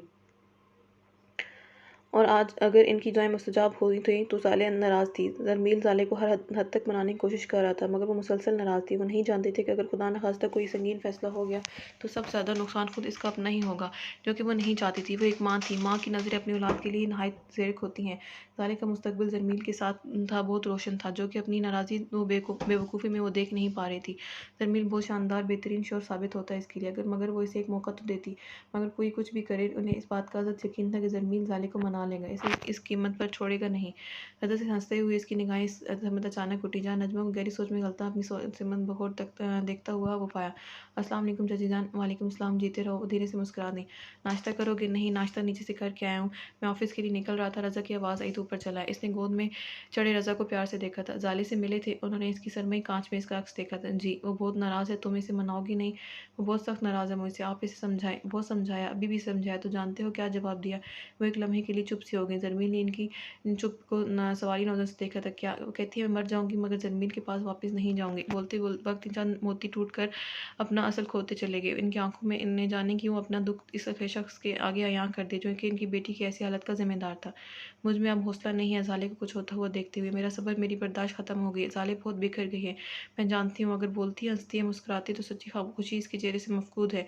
ऐसा लगता है इसका दिल मुर्दा हो चुका है। मेरा भी ईमान है जज जान, ज़ाले चाहे कितनी ही नाराज़ बदगुमान थी, मगर मैं इसे अपनी जान देकर भी मना लूँगा। नहीं बेटा, ऐसा नहीं बोलते। तुम दोनों खुश खुर्रम रहो, एक साथ रहो। इसके अलावा इसकी माँ की और कोई ख्वाहिश नहीं। मगर आज मैं अपनी औलाद के आगे बेबस व मजबूर हूँ, लाचार हो गई हूँ। किस कदर हारी हुई माँ लग रही थी वो। जिस तरह इनकी आंखों से आंसू बह रहे थे, बहुत दुख हुआ था। प्लीज़ जान मत रोइए, इंशाल्लाह सब ठीक हो जाएगा। इसने अपनी कोट की जेब से रुमाल निकाल कर इनके बहते आंसू साफ किए और इस दौरान नीचे से आसिया भी चली आई। तुम फिर रो रही हो? समझाया था ना कि अब मत रोना। वह करीब आई और इनका शाना थाम लिया। वो तो पहले ही दिल बर्दाश्त हो रही थी, मजीद आसिया से लगकर बिखरती चली गई। क्या करूं भाभी, ज़ाले की ऐसी हालत नहीं देखी जाती मुझसे। ठीक हो जाएगा सब, तुम फिक्र मत करो। उन्होंने नजमा की पुश्त फैलाई थी और उन्हें लिए सोफे पर आकर बैठ गई। जरमील ने रज़ा को गोद से नीचे उतारा तो वो भागता हुआ अपने खिलौनों की तरफ बढ़ा, जो कालीन पर बिखरे पड़े थे। आसिया नजमा को चुप करवा रही थी। जरमील को दिल मजीद में शर्मिंदगी की गहराइयों में डूबता चला गया और वह वहाँ नहीं ठहर सकता था। ओके मम्मी, अब मैं ऑफिस के लिए निकलता हूँ। ठीक है चांद, फी अमान अल्लाह। उन्होंने दुआ दी। ज़मीर एक दुख भरी निगाह नजमा पर डालता ने इंच सिमरन बढ़ा था। इतने में सिमरन भी किचन से बाहर आई। इन दोनों को एक साथ सोफे पर बैठा देखकर वहीं चली आई। अस्सलाम वालेकुम खाला जान। वालेकुम सलाम, जीती रहो, सदा सुहागन रहो। इनकी दुआ आदत ऐसी ही थी, सलाम के साथ दुआ ज़रूर देती थी। मामा, ज़ाले के पास कौन है? हेरा बेटी है, मगर ज़ाले सो रही है। मैंने सूप तैयार कर लिया, चले मैं उठेगी तो सूप पिला के दवाई दूंगी। चलो रज़ा, पहले जब तक मैं आपको नहला दूँ, चेंज कर दूँ। वो रज़ा की तरफ बढ़ गई। अल्लाह इसकी सोनी गोद भी भर दे, बहुत मोहब्बत करती है रज़ा से। नजमा ने जाती सिमरन को देखा। आमीन, अल्लाह कभी अपने बंदों को मायूस नहीं करता। चलो ज़ाले के पास चलते हैं। दोनों खड़ी हो गई और खबरदार जो रोई तो। उन्होंने हल्का सा डांटा, हालांकि खुद इनका दिल भी ज़ाले के लिए रो रहा था। मुझे तो डांट रही हैं, खुद को भी संभालें। नजमा ने आसिया की भीगी आंखें देखी। ठीक है, हमें ज़ाले के सामने नहीं रोना है। वानिया बीबी, आपके कपड़े निकाल दूं? नूरी ने वानिया से कहा, जो बेड पर ब्लैंकेट ओढ़े करवट के बल लेटी थी। नूरी के आवाज़ पर रुख बदला। वो देख चुकी थी कि वानिया जाग रही है। क्यों, आज आप अपनी सहेली की मंगनी में जाएंगी ना? नूरी ने याद दहानी करवाई थी। नहीं, मैं नहीं जा रही, मेरा बिल्कुल दिल नहीं जा रहा। इसने दोबारा से करवट ले ली। मगर आप तो यही कह रही थी कि वो आपकी पक्की सहेली है। हाँ, मगर मैं फिर भी नहीं जा रही हूँ, इसने बेजारी से जवाब दिया। वानिया बीबी, आपकी सहेली को बुरा लगेगा, मैं आपके साथ रहूंगी, कोई भी नहीं छोड़ के नहीं जाऊंगी, चाहे कुछ भी हो जाए। उफ़, कितना बोलती हूँ, क्यों बहस कर रही हो मेरे से? कहा ना नहीं जाना, तो बार बार सवाल दोहराने का मकसद। इसने गुस्से से नूरी को बुरी तरह डांट दी, जो वो बेचारी सहम कर 2 कदम पीछे हट गई। क्या बात है भाई, हमारा बेटा क्यों खफा हो रहा है? रेहान शेख इस दौरान अंदर आ चुके थे। वानिया की आवाज़ सुनकर मुड़ी और सहारे के बल आराम से बैकग्राउंड से टेक लगाकर बैठ गई। बाबा, ये नूरी है जिसे आपने बिलावजह मेरे सर पर मुसलत किया हुआ। इसने नूरी को घूरा, जो सर्दियों गाय मुजरमों की तरह खड़ी थी। रेहान शेख ने नूरी को देखा, फिर वानिया को। तो बाबा की जान, अच्छा है ना, आपको बोरियत नहीं होगी, खुद को अकेला महसूस नहीं करोगी। अच्छा खैर, ये बताओ क्या बात है, मूड क्यों ऑफ है? आज सहर की एंगेजमेंट है, ये तो बहुत अच्छी बात है। फिर तो आपको ज़रूर जाना चाहिए, क्योंकि सहर आपकी बेस्ट फ्रेंड है। मगर बाबा, मेरा ज़रा सा भी दिल नहीं चाह रहा, अब तो बाहर निकलते हुए भी डर लगता है। अगर इस तरह डरती रहोगी तो और इस डर को अपने ऊपर हावी कर लोगी। इनका इशारा वो अच्छी तरह समझ गई थी। मगर बाबा, इसका जहाना सलूक मुझसे बर्दाश्त नहीं होता। वो वो शख्स एक नंबर का जाहिल जंगली इंसान है। फिक्र मत करो, मैंने ये ऊपर बात की है। वो समझता है कि यूं ही आज़ाद आज़ाद दंदनाता फिरता रहेगा, जो दिल चाहे करता फिरेगा और कोई इसे कुछ कहने वाला नहीं। तो फिर तो बड़ी खुशफहमी है इसकी। डीएसपी से आप पता करवा रहे हैं कि आखिर ये शख्स है कौन, कहाँ से है और क्या चाहता है। बहुत नुकसान किया इसने मेरा, ऐसे तो नहीं बख्शूंगा। मगर आप ये भी देखो कि किस कदर बुज़दिल है, मेरे सामने नहीं आ रहा। कब तक, आखिर कब तक नहीं आएगा? जिस दिन मेरे सामने आएगा वो हशर करूंगा कि 1000 बार भी सोचेगा तो कम पड़ेगा। बाबा मुझे भी इस दिन का इंतजार है। मैं भी चाहती हूँ कि इस सख्त से सख्त सजा मिले। आप डीएसपी अंकल से कहें कि वो जल्द से जल्द इसे पकड़े। बाबा मुझे बहुत डर लगने लगे। वो बहुत तेज़ है, बहुत चालाक। वो चाहे कितना ही चालाक शातिर क्यों ना हो, मगर मैंने भी अपना असर रसूख इस्तेमाल किया है। वो बच नहीं पाएगा। आपके एक एक आंसू, एक एक तकलीफ का इसे हिसाब देना पड़ेगा। लेकिन इससे पहले मुझे फ़िक्र आपकी ज़्यादा है। इस तरह सब कुछ छोड़ छाड़ के यूँ कमरा बंद के अंधेरे में पड़ी रहोगी तो बीमार पड़ जाओगी। मगर बाबा मैं यहाँ खुद को महफूज समझती हूँ। ऐसा लगता है मैं बाहर निकली और वो जाने कहाँ से आ जाए, मुझे हरासा कर देगा अपनी उल्टी सीधी बकवास करके। मुझे बहुत गुस्सा आता है जब वो आपको भी कुछ बोलता है तो दिल चाहता है कि इसको शूट कर दूँ, टुकड़े टुकड़े कर दूँ। आपकी ये ख्वाहिश ज़रूर पूरी होगी, लेकिन अभी कोई भी फजूल टेंशन लेने की ज़रूरत नहीं। अब से आप जहाँ भी जाएंगी मैं खुद आपके साथ चलूँगी। तुम ऐसा करो नूरी के वानिया का कोई अच्छा सा ड्रेस निकाल के प्रेस कर दो, मैं अभी तैयार होकर आता हूँ। मगर बाबा बस अब एक लफ्ज़ और नहीं, अगर हिम्मत होगी तो मेरे सामने आए। मैं भी देखता हूँ ऐसी कौन सी तोप चीज़ है। कुछ नहीं होगा, मैं ही हूँ, आपके साथ चलें, खड़ी हो जाएं, तैयार हो जाएं। बाबा एक बात कहूँ? हाँ बाबा की जान कहें, आपकी इजाज़त की कब ज़रूरत पड़ गई? हम यहाँ से बहुत दूर चलते हैं, बाहर पाकिस्तान से कनाडा शिफ्ट कर लेते हैं। ज़रूर चलेंगे, मगर इसका अंजाम देखने के बाद मैं खुद भी आपको यहाँ से ले जाना चाहता हूँ। वहाँ जाकर जाकर आपको ऑपरेशन करवाना है, मगर पहले इस मसले से निपट लूँ। ओके? उन्होंने इसके सर पर दस्ते शफ़क़त रखा था। ओके? वो तो मुस्कुरा भी ना सकी, फिर वो रुके नहीं, कमरे से चले गए। ये वाला निकाल दूँ सूट? फानिया बीबी नूरी ने वही भड़कता आतिशी सूट निकाला था जो आफरीदी ने ज़बरदस्ती इसकी गाड़ी में रखवा दी। नहीं, ये वापस रख दो, दूसरा निकाल दो। जी बेहतर। वो नहाकर निकली थी। दहानी जॉर्जेट के एम्ब्रॉयडरी सूट में इसकी शाबी रंगत बहुत खिल रही थी। बड़ी मुश्किल से जल्दी जल्दी से अब सिल्की बाल सुलझाए थे। गीले होने की वजह से पुश्त पर ही छोड़ दिए ताकि इसको जाने की ज़्यादा जल्दी थी। वो आरफीन के आने से पहले नीचे भाग जाना चाहती थी। अभी आधा घंटा बाकी था इसके आने में। आजकल इसकी बेबाक निगाहों से जुबानी बातों से वो डरने लगी थी। जल्दी से इसने एक कलाई में गोल्ड की 6 चूड़ियाँ पहनी और दूसरी कलाई में सुर्ख ग्रीन कामदानी चूड़ियाँ भर लीं। इसकी दोनों मरमरी कलाइयाँ सज गई थीं। बस ये सब फिलहाल ज़रूरी था, क्योंकि घर में कोई नहीं जानता था कि इन दोनों के माबैन क्या चल रहा है। गले में चैन लाके डाला, कानों में गोल्ड की झुमकियां, दोनों हाथों की एक एक उंगली में गोल्ड की रिंग पहनी। कल राबिया ने सख्ती से तंबीह की थी कि ये सब तुम्हें पहनना है, नई दुल्हन हो, और हमारे यहाँ नई दुल्हन इस तरह नहीं रहती, बुरा समझा जाता है, शोहर को बुरा बोला जाता है। इसने मजबूरन ये सब ना चाहते हुए भी पहना था। जब वो मुकम्मल तैयार होगी तो खुद को कदावर आईने में देखा, मगर ये क्या, आईने में इसके बिल्कुल पीछे एक अक्स और नमूदार हो गया। इसकी तो जान जैसे ही निकल गई। वो मुड़ी नहीं थी, ऐसे ही जहाँ साकतु जामिन खड़ी की खड़ी रह गई। आरफीन आहिस्ता आहिस्ता चलता हुआ बिल्कुल इसके नज़दीक आया। इसका मासूम दिलकश चेहरा आईने में इसे देख रहा था, जिसकी पलकों की घनेरी पार सजदा रेज थी, होंठों को दांतों से बार बार कुचल रही थी और उंगलियां आपस में पेवस्त थीं। अगर इतना हसीन इस्तकबाल मेरे लिए है तो शुक्रिया। वो धीमी सी सरगोशी कोई अफसाना सुना रही थी। इसकी पलकें फिर भी नहीं उठी थी, बल्कि इसकी धीमी सरगोशी पर लर्ज कर रह गई। आरफीन ने हाथ बढ़ाकर इसकी ठोड़ी अपनी अंगत शहादत से ऊपर को उठाई। इसने से आंखें ऊपर को उठाई। बॉक्स बहुत नज़दीक था, इतना कि इंच भर का फासला भी खत्म हो गया। आरफीन ने इसके दोनों शानों को पकड़ के इसका रुख अपनी समझ किया। वो इस पर बहुत हसीन लग रही थी। होंठों को दांतों से दबाने से इसके गालों के डिंपल खड़े गहरे होने लगे थे। सुर्ख सफ़ेद रुखसार को छू रही थी। आरफीन ने यह मंजर बहुत दिलचस्पी से देखा। बेख्तियार इसका हाथ बढ़ा था। इसकी छेड़ती नलटों पर बिला इरादा ही मजबूत हथेलियों के प्याले में इसका सुंदर मुखड़ा भर लिया था। मकसूम की तो जैसे जान मजीद मुश्किल में पड़ गई। इसने किसी भी पल सुम्मी की याद से खुद को नहीं छुड़ाया था, और ये उम्मीद है इसने आरफीन से लगाई थी। आप इस तरह मत करें, ये सुम्मी के साथ नाइंसाफ़ी है। मुश्किल वो बोल पे। आरफीन जो इसकी आंखों में सरूर का नशा हल्कुले ले रहा था, मकसूम पर अपना हक समझकर इसकी सिमत बढ़ा था। बेख्तियार इससे प्यार करने को हमकने लगा था। सब कुछ भूल कर, सारे बंधन तोड़ के इसकी तरफ बढ़ा था। वो नहीं जानती थी कि इसकी दीवानगी, इसका जुनून मकसूम के लिए बढ़ता जा रहा है। वो जितना इसे दूर भागने की कोशिश करती, दिल मजीद इसकी सिमत खींच चला जाता। इसकी कुर्बत और फ़रकत की जा रोज़ बरोज़ दो चंद होती जा रही थी, मगर वो तो इसकी बेकरारी और इसके जुनून, इसकी दीवानगी से अनजान भागती जा रही थी। सिर्फ इसका ये एक जुमला इसके सारे जज्बात पर, एहसासात पर, इसकी बेकरारी पर बंद बांध गया था।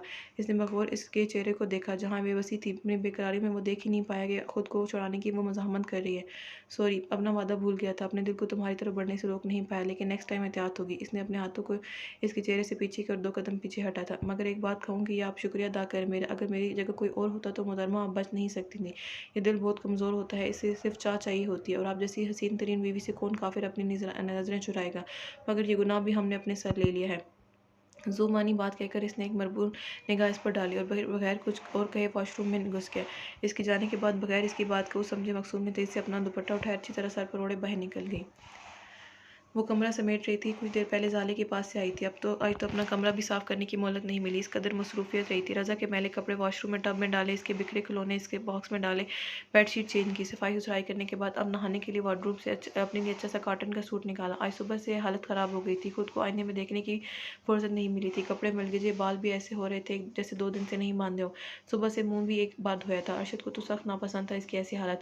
एक दफ़ा ऐसी हालत हो रही थी तो इसकी तो इसे अच्छी तरह याद था कि अरशद ने इसे बुरी तरह डांटा था कि वो कभी इस ऐसी हालत में अंदर नजर ना आए।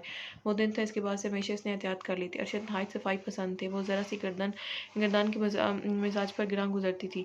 गंदा कमरा मेल बीवी से सख्त चिढ़ती। अपना कमरा ही क्या, सिमरन ने तो अपना पूरा पोर्शन शीशे की तरह चमकाया हुआ था।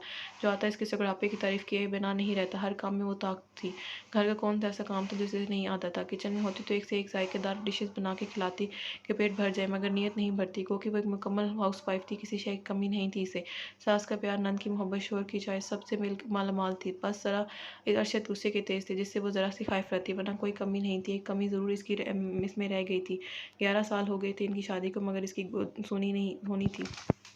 मगर इसके घर किसी भी फर्द ने इसे औलाद का ताना तो दूर की बात कभी एहसास तक नहीं होने दिया था इसकी बेऔलादी का। सिमरन ने खुद भी सब्र कर लिया था, अपने दिल को बहला लिया था। यकीनन अल्लाह की कोई बेइज्जती होगी, कोई मसलहत होगी जो अब तक औलाद की नेमत से महरूम थी, मगर इसने अपनी ये महरूमी रज़ा से पूरी कर ली थी। इसका हर काम वो अपने हाथों से करती, सुबह से रात के तक वो इससे ही लगा रहता था।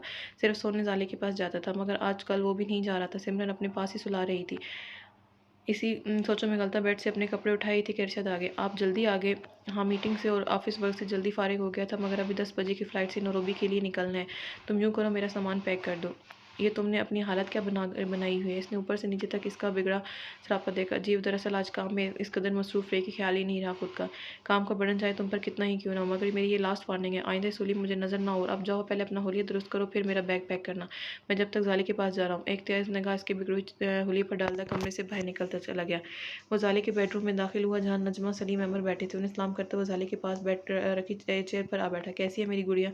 जी, पहले से बेहतर हूँ। मुस्कुरा दी। दर्द वगैरह तो नहीं है? नहीं। ओके, कुछ खाओगी? अगर बाजार से खाना है तो अभी मंगवा देता हूँ, और अगर कोई और फरमाइश तो घर में ही बनवा देता हूँ।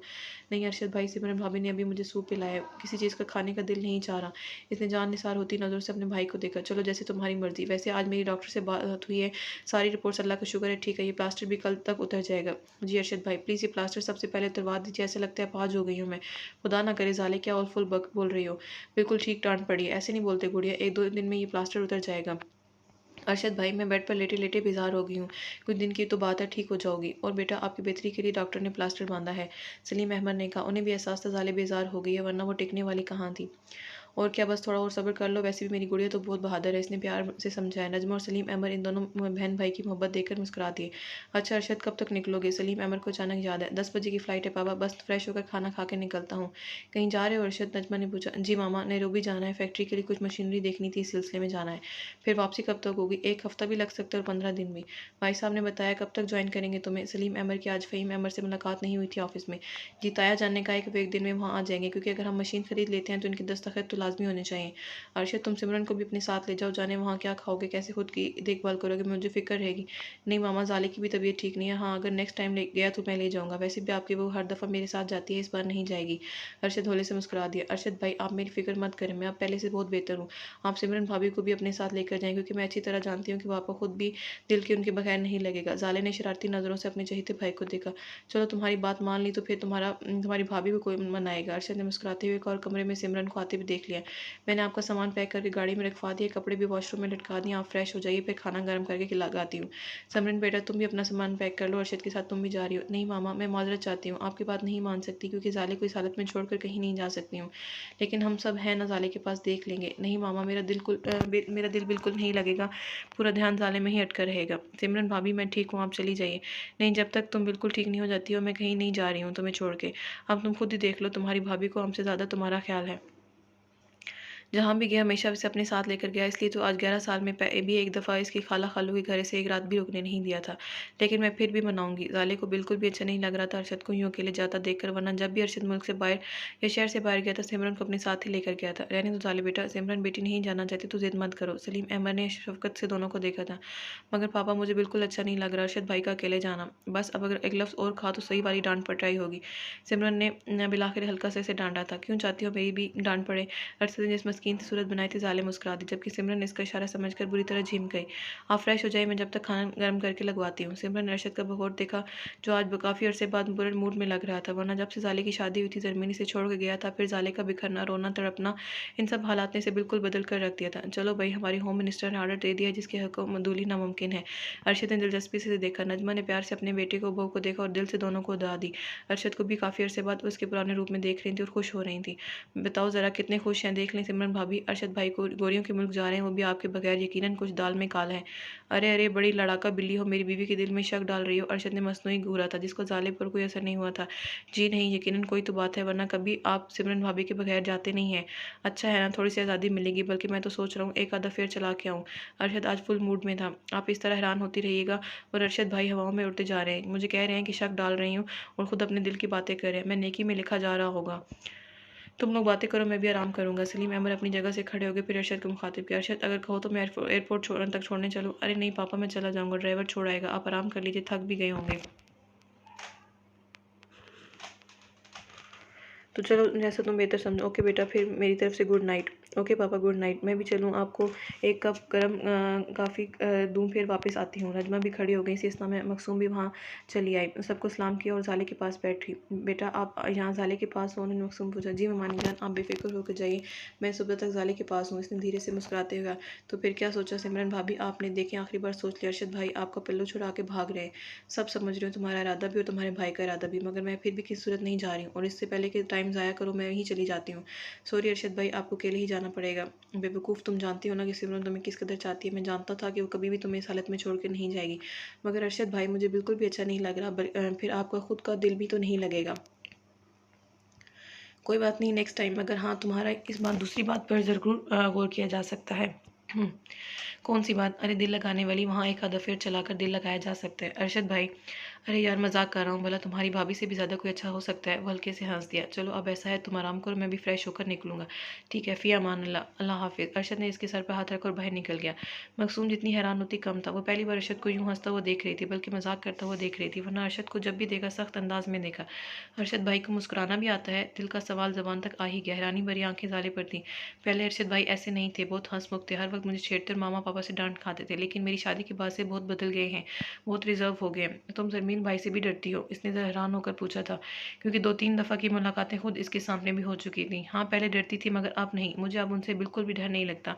मेरे दिल में इनके लिए पहले जो इज़्ज़त और एहतराम था वो सब नफरत में बदल चुका है। मैं इनसे शदीद नफरत करती हूँ, इनका चेहरा देखना भी गुनाह समझती हूँ। और ये सब सिर्फ एक शख्स की वजह से था, ज़रमील अहमद की वजह से। मकसूम कैसे महसूस हुआ जैसे इसने जाले के ज़ख्म उधेड़ दिए हों। इसके चेहरे पर दुख, करब और तकलीफ के साए गहरे होने लगे थे। मकसूम को बहुत अफसोस हुआ था। आई एम सॉरी जाले, मुझे ज़रमील भाई का जिक्र नहीं करना चाहिए था। जाले ने नमी भरी आंखों से इसे देखा था। नहीं कोई बात नहीं, अच्छा खैर छोड़ें इस फजूल जिक्र को। आप ये बताइए कल पूरी रात आप यहाँ क्यों थी? क्यों? मुझे नहीं होना चाहिए था, मैं तो आज रात भी तुम्हारे पास रुक रही हूँ, बल्कि जब तक तुम ठीक नहीं हो जाती मैं तुम्हारे पास ही रुकने वाली हूँ। मकसूम को तो वैसे भी किसी के पर्सनल मैटर में इन्वॉल्व होने की आदत नहीं थी। क्यों बेचारे आरफीन भाई पर जुल्म कर रही है? मकसूम कुछ नहीं बोली, वो धीरे से मुस्कुरा दी, चेहरा नीचे किए। सिमरन खाना यहीं कमरे में ही ले आई थी। इतनी देर में अरशद भी वॉशरूम से निकल गए। क्या बना है आज? अगर आज पता होता कि आप घर पे खाना खाएंगे तो कुछ स्पेशल बना ली थी, मगर मामा और मेरा दिल आज दाल चावल के साथ शामी कबाब खाने को चाह रहा था। चलो ये भी अच्छा है, तुम तो जानती हो मुझे खाने में नखरे बिल्कुल पसंद नहीं है। इसने मुस्कुराते हुए प्लेट में चावल निकाले, थोड़ी सी दाल डालकर इस पर शामी कबाब रख लिया। सिमरन ने पानी का गिलास भर के इसके आगे रख दिया। अगर टाइम है तो एक कप चाय या काफ़ी बना दूँ? अरे नहीं यार रहने दो। चलो कि तुम बताओ, मैं बहुत दूर जा रहा हूँ, हफ्ता भी लग सकता है और 15 दिन भी नहीं। मैं ज़रूर चलती अगर साले ठीक होती तो। अरशद ने बगौर इसका चेहरा देखा। ऐसे क्या देख रहे हैं? सोच रहा हूँ दिन तो काम में गुजर जाएंगे, मगर रात का क्या करूँगा, वह कैसे कटेगी? तुम्हारे बगैर सोने की आदत नहीं है। आप तो बस 11 साल हो गए हमारी शादी को, मगर आज भी ऐसे ही हैं जैसे शादी के पहले दिन थे। सिमरन ने ब्लश होकर अपना हाथ छुड़ाने की कोशिश की, मगर बेकार। अगर 1100 साल भी हो जाएंगे तब भी ऐसे ही रहूँगा। बोलो क्या कर लोगी? इसे जो खींचा तो वो अपना तवाज़ुन बरकरार ना रख पाई, सीधा इसके वसी और सीने से आ लगी थी। अरशद क्या कर रहे हैं आप? आपको देर हो रही है, जाते जाते भी टाइम लग जाएगा। लगता है अपनी बात पर अमल करना ही पड़ेगा, क्योंकि हमारी बेगम तो हमें कोई रिस्पॉन्स ही नहीं दे रही। कौन सी बात? वही अफेयर वाली। अब वो जान कर इसे छेड़ रहा था, जैसे वो अच्छी तरह समझ गई। ठीक है कर लें, फिर देखिएगा मैं क्या करती हूँ। अच्छा क्या करोगी? जान से मार दूंगी। किसे? आप दोनों को, और आज के लिए इतनी ही बातें बनानी काफ़ी हैं, कुछ आकर कर लीजिएगा। हालांकि दिल अंदर से बहुत खुश हो रहा था अरशद को अपने पुराने अंदाज में देखकर। दिल तो ये राग अलाप रहा था कि वही बातें करते रहे। इसका मतलब है सिमरन बेगम अपने शोहर नामदार अरशद अहमद से बेजार आ गई हैं। अल्लाह ना करे अरशद, आप ऐसा क्यों बोल रहे हैं? जिस दिन ये सोच मेरे तसव्वुर में भी आई, वो दिन, वो पल, वो सांसें मेरी आखिरी हो। सिमरन, अरशद ने बेसख्ता इसके हिलते लबों पर अपना मजबूत हाथ रख दिया था। पागल हुई हो जो मुझे ऐसी बद्दुआ दी है तुमने? अरशद, नहीं अरशद, मैंने आपको नहीं, खुद को दी है।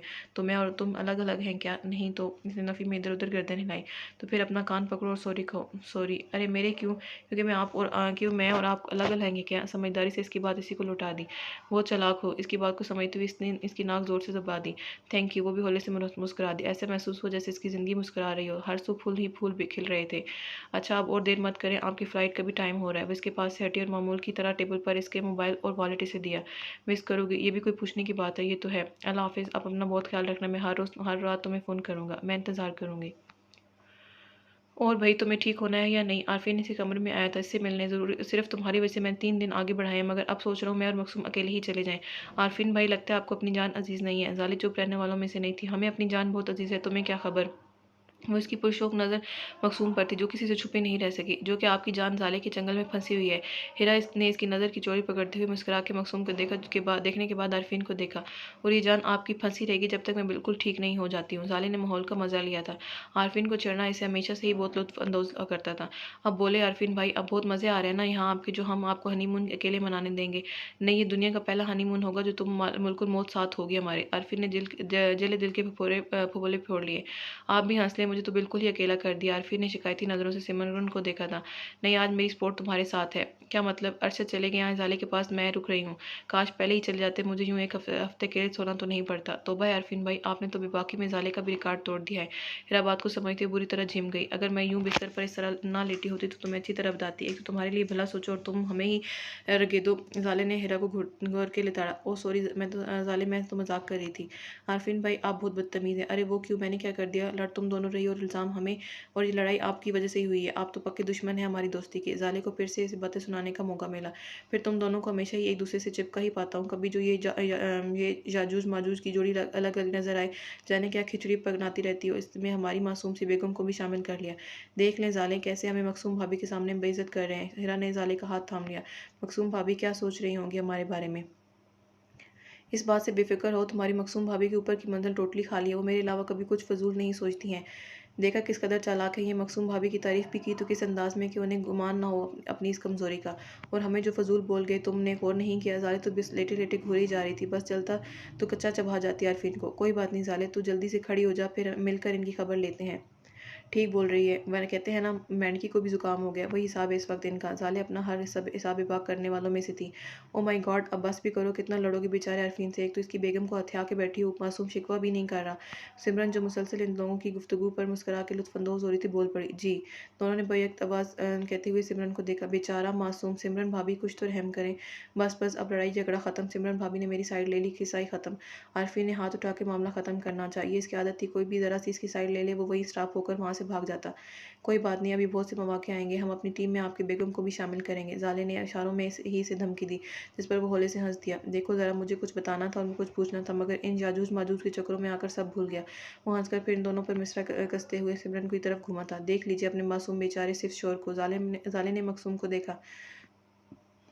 तुम छोड़ोगी तो वो देखेगी ना, वो भी काम बाज है। अल्लाह अल्लाह, सिमरन भाभी कैसे भिगो भिगो के मारे हैं आरफीन भाई। जाले ने सिमरन से शिकायत लगाई। मजाक कर रहा है जाले।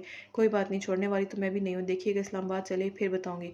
हाँ देखो, अच्छा याद दिलाया, इस्लामाबाद से मैं इस काम के सिलसिले में यहाँ आया था, मगर इन लोगों ने लड़ना शुरू कर दिया मुझसे। और आप इतने ही मासूम तो हैं। एनीवेज, ये लड़ाई भी बात के लिए उठा रखते हैं। बात यह है कि हम लोग पहले बाई एयर जा रहे थे, मगर अब कैंसिल कर दिया, हम सब बाई रोड जाएंगे। सच? हिरा और जाली तो खुशी से चीख पड़ी। जी हाँ, और सिर्फ तुम्हारी वजह से, तुम्हारी सहूलत को देखते हुए मैंने यही सोचा कि हम सब बाई रोड सफ़र करेंगे और खूब इंजॉय करेंगे। इस सफ़र को यादगार बनाएंगे। ओह थैंक यू आरफीन भाई, you are so nice brother. जाले ने मोहब्बत से इसे देखा। इस घर में वो जिससे सबसे ज़्यादा मजाक करती थी वो आरफीन ही था। Most welcome my little sister, ये सब तुम्हारे लिए है। तुम ठीक हो जाओ, फिर निकलते हैं। इसने आगे बढ़कर इसके सर पर शफकत से हाथ फेरा था। मकसूम को तो इतना अंदाज़ा हो गया था कि इतने कम दिनों में यहाँ रहते रहते कि हर घर का हर छोटा बड़ा फ़र्द जाले को बहुत चाहता है। बहुत अच्छा प्रोटोकॉल दिया जाता था। इस घर के हर फ़र्द की मोहब्बत की डोरी एक दूसरे से जुड़ी थी, मगर जाले और ज़मीन को लेकर घर में कुछ तनाव सा ज़रूर था। मैं अब बिल्कुल ठीक हूँ और आपने जो खुशी खबर दी है इससे तो मैं और ज़्यादा खुश में खुद में तवानाई महसूस कर रही हूँ। आप बस ये प्लास्टर उतरवा दीजिए, मेरी जान को अज़ाब बन गया है। हाँ, बात तो हुई है। अच्छा चले खैर, मैं खुद फ़ोन पर बात कर लूँगी इससे। ज़ाले का जैसे ही प्लास्टर उतरता है हम दूसरे दिन ही निकलते हैं। फिर तुम सब अपनी अपनी तैयारी रेडी रखना। आरफीन भाई कितने दिनों के लिए जाएंगे? 1 हफ्ते के लिए। वो इसकी जोश को देखकर मुस्कुरा दिया। कौन कौन जा रहा है? सिमरन के दिल में एक डर खौफ था। हालांकि अर्शा यहाँ नहीं था, मगर फिर भी अंदर से वो सहमी हुई चिड़िया की तरह थी। बस हम लोग ही हैं। ममा का तो आपको पता है, वो इन सब तफरियात से दूर भागती है। बड़ी ममानी जान को ब्लड प्रेशर की शिकायत है और छोटी ममानी जान इनके बगैर कहीं नहीं जा सकती। रहे फ़हीम मामू, वो 1-2 दिन में वापस नैरोबी जाएंगे और सलीम मामू बिजनेस को देखेंगे। बस हम यंग पार्टी, जिसमें ना अरशद है और ना जरमील। पूरी तफसील लोगों को बताई, क्योंकि जरमील क्यों नहीं जा रहा है, बात की तस्दीक ज़रूरी थी। वो असल में फ़हीम मामू ने इसे फ़िश पोर्ट जाने का कहा है, कुछ मज़दूरों का मामला है, इसलिए वो भी नहीं जाएगा। इसकी तस्दीक से जहाँ सिमरन ने सुख का सांस लिया, वहाँ ज़ाले ने भी सच शुक्र अदा किया। यार बहुत देर हो गई है, तुम्हारी भाभी की आवाज़ सुनी, कोई उन्हें हाथ लगाए, कहीं बैठे बैठे सो तो नहीं गई। आरफी ने शरीर नज़रों से ज़ाले के पास बैठी मकसूम को देखा। अरे हाँ मकसूम भाभी, इतनी देर हो गई, आप खामोश हैं, कोई हमारी कोई बात बुरी लगी है आपको? ज़ाले ने मकसूम को देखा, जो बहुत चुपचाप थी। नहीं तो मैं आप लोगों को सुन रही थी, वो झीम कर रह गई। मकसूम आज तुम रहने दो, मैं हूँ ज़ाले के पास। सिमरन ने मुस्कुरा कर कहा। आरफीन गौर से सिर्फ इसी को देख रहा था। बोलने से भी इसके गालों के डिंपल बहुत गहरे हो गए थे, जिनमें अक्सर खोसा जाता था। और क्या सिमरन भाभी बिल्कुल ठीक कह रही हैं, और आप तो वैसे भी मुस्तकिल मेरे पास ही रुकी हैं। हालांकि कभी हिरा होती, कभी और कोई और, मगर मुझे आज आप बिल्कुल नहीं रुकेंगी। मैं ठीक हो जाऊंगी तो अरफीन भाई मेरी पिटाई करेंगे। जाले ने इसे छेड़ा था। बेचारी अरफीन भाई क्या सोचते होंगे कि इनकी नई नवेली दुल्हन मेरे पास होने लगी है। जाले ने सुर्खी से सिमरन को देखा। बड़ी जल्दी ख्याल नहीं आ गया तुम्हें? हाँ तो आ गया ना। इसने हिरा के तपते चेहरे को देखा। वो अपनी दोस्त की मंगनी से जल्दी वापस आ गई थी। शुक्र अदा कर रही थी कि सुकून से वापस आ गई, वरना जब भी बाहर निकलती कुछ ना कुछ ज़रूर होने लगता। बेटा थोड़ी देर और बैठ जाती, कितनी जल्दी आ गई हो? मैं था ना आपके पास। रेहान शेख ने नरमी से कहा, मगर इसको डर भी अच्छी तरह समझते थे। नहीं बाबा, बस इतना काफ़ी था, मैं थक भी तो गई थी। और फिर आप तो मुझसे ज़्यादा थके होंगे। सुबह ऑफिस गए, शाम को वापस आकर फ़ौरन मेरे साथ चले गए।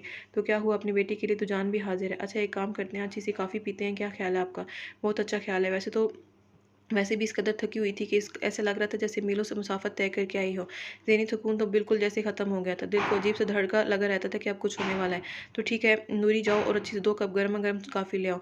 जी बेहतर साहब जी। अरे हाँ बाबा, याद आया, अरफीन भाई अपनी मिसेस के साथ आ रहे थे यहाँ।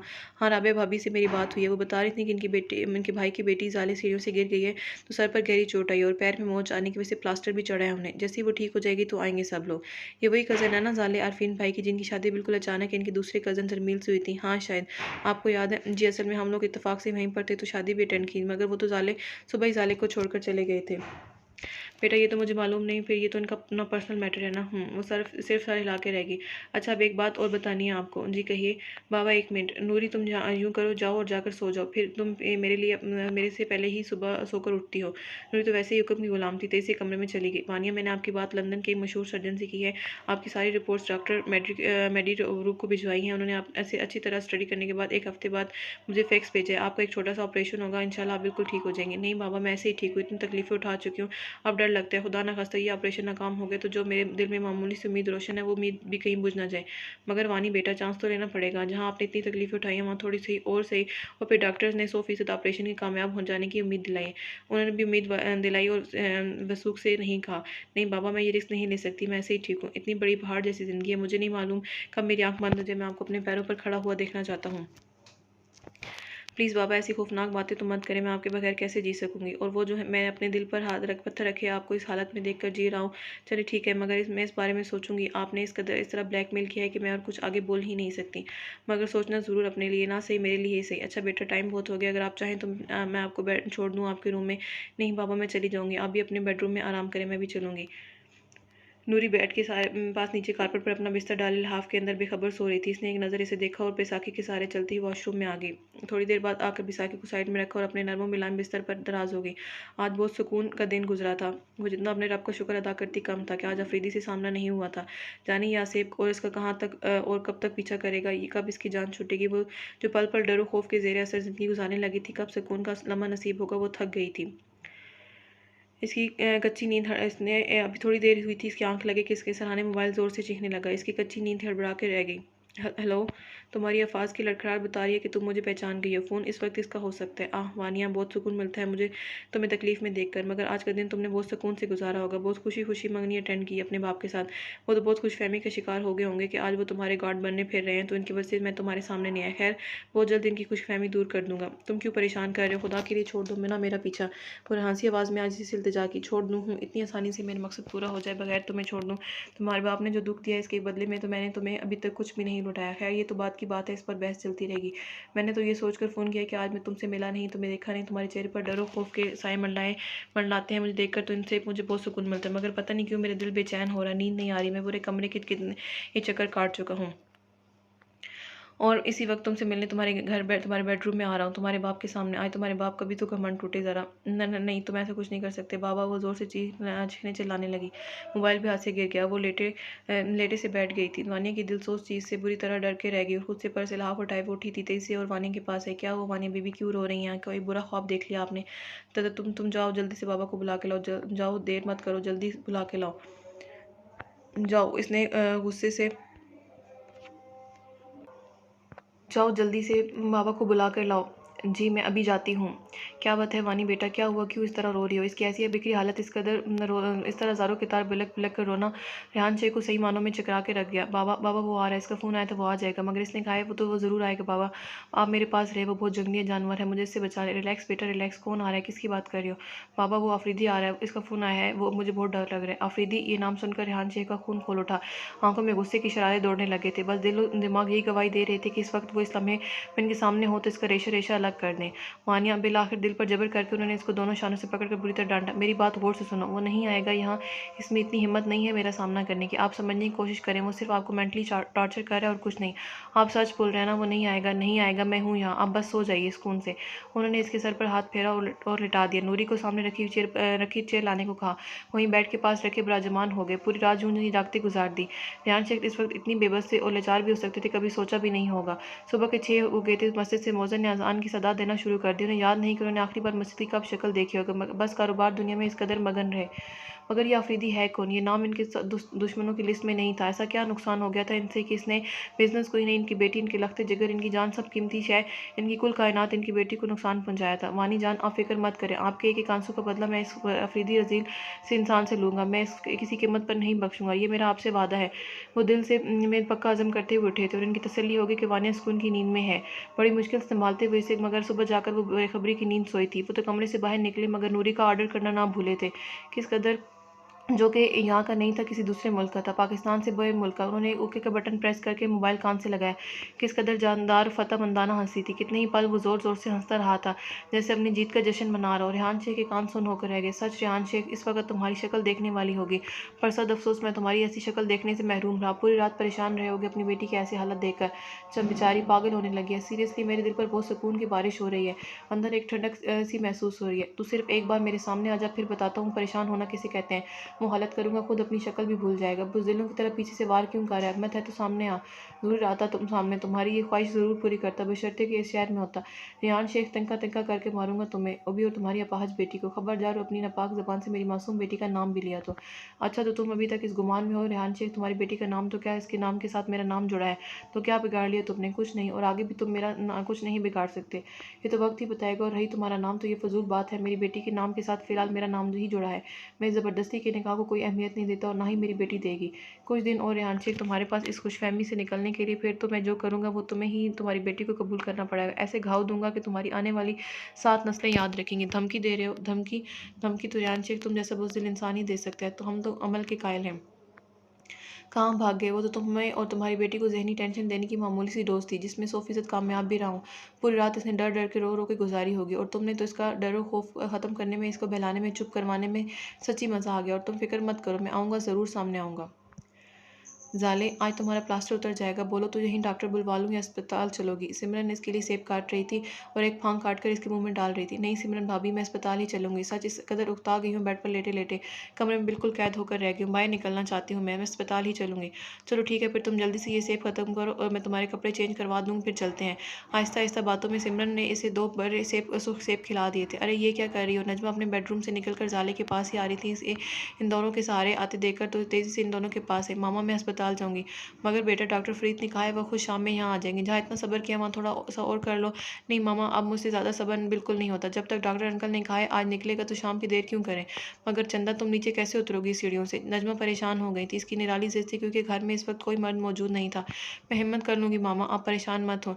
ज़ाले कभी कभी तुम पर बहुत गुस्सा आता है, मानती ही नहीं हो, अपनी ही करती हो। अगर खुदा न खास्ता कोई ऊंच नीच हो गई फिर? नहीं, कोई नहीं जा रही हो तुम। वो तो सोचकर ही दिल थाम गई। सिमरन तुमने भी इसे नहीं समझाया? मामा मैंने इसे यही कहा था, यहाँ प्लास्टर खुलवाओगी या अस्पताल चलोगी, मगर इसने भी तो अपनी चलने की जिद लगा ली।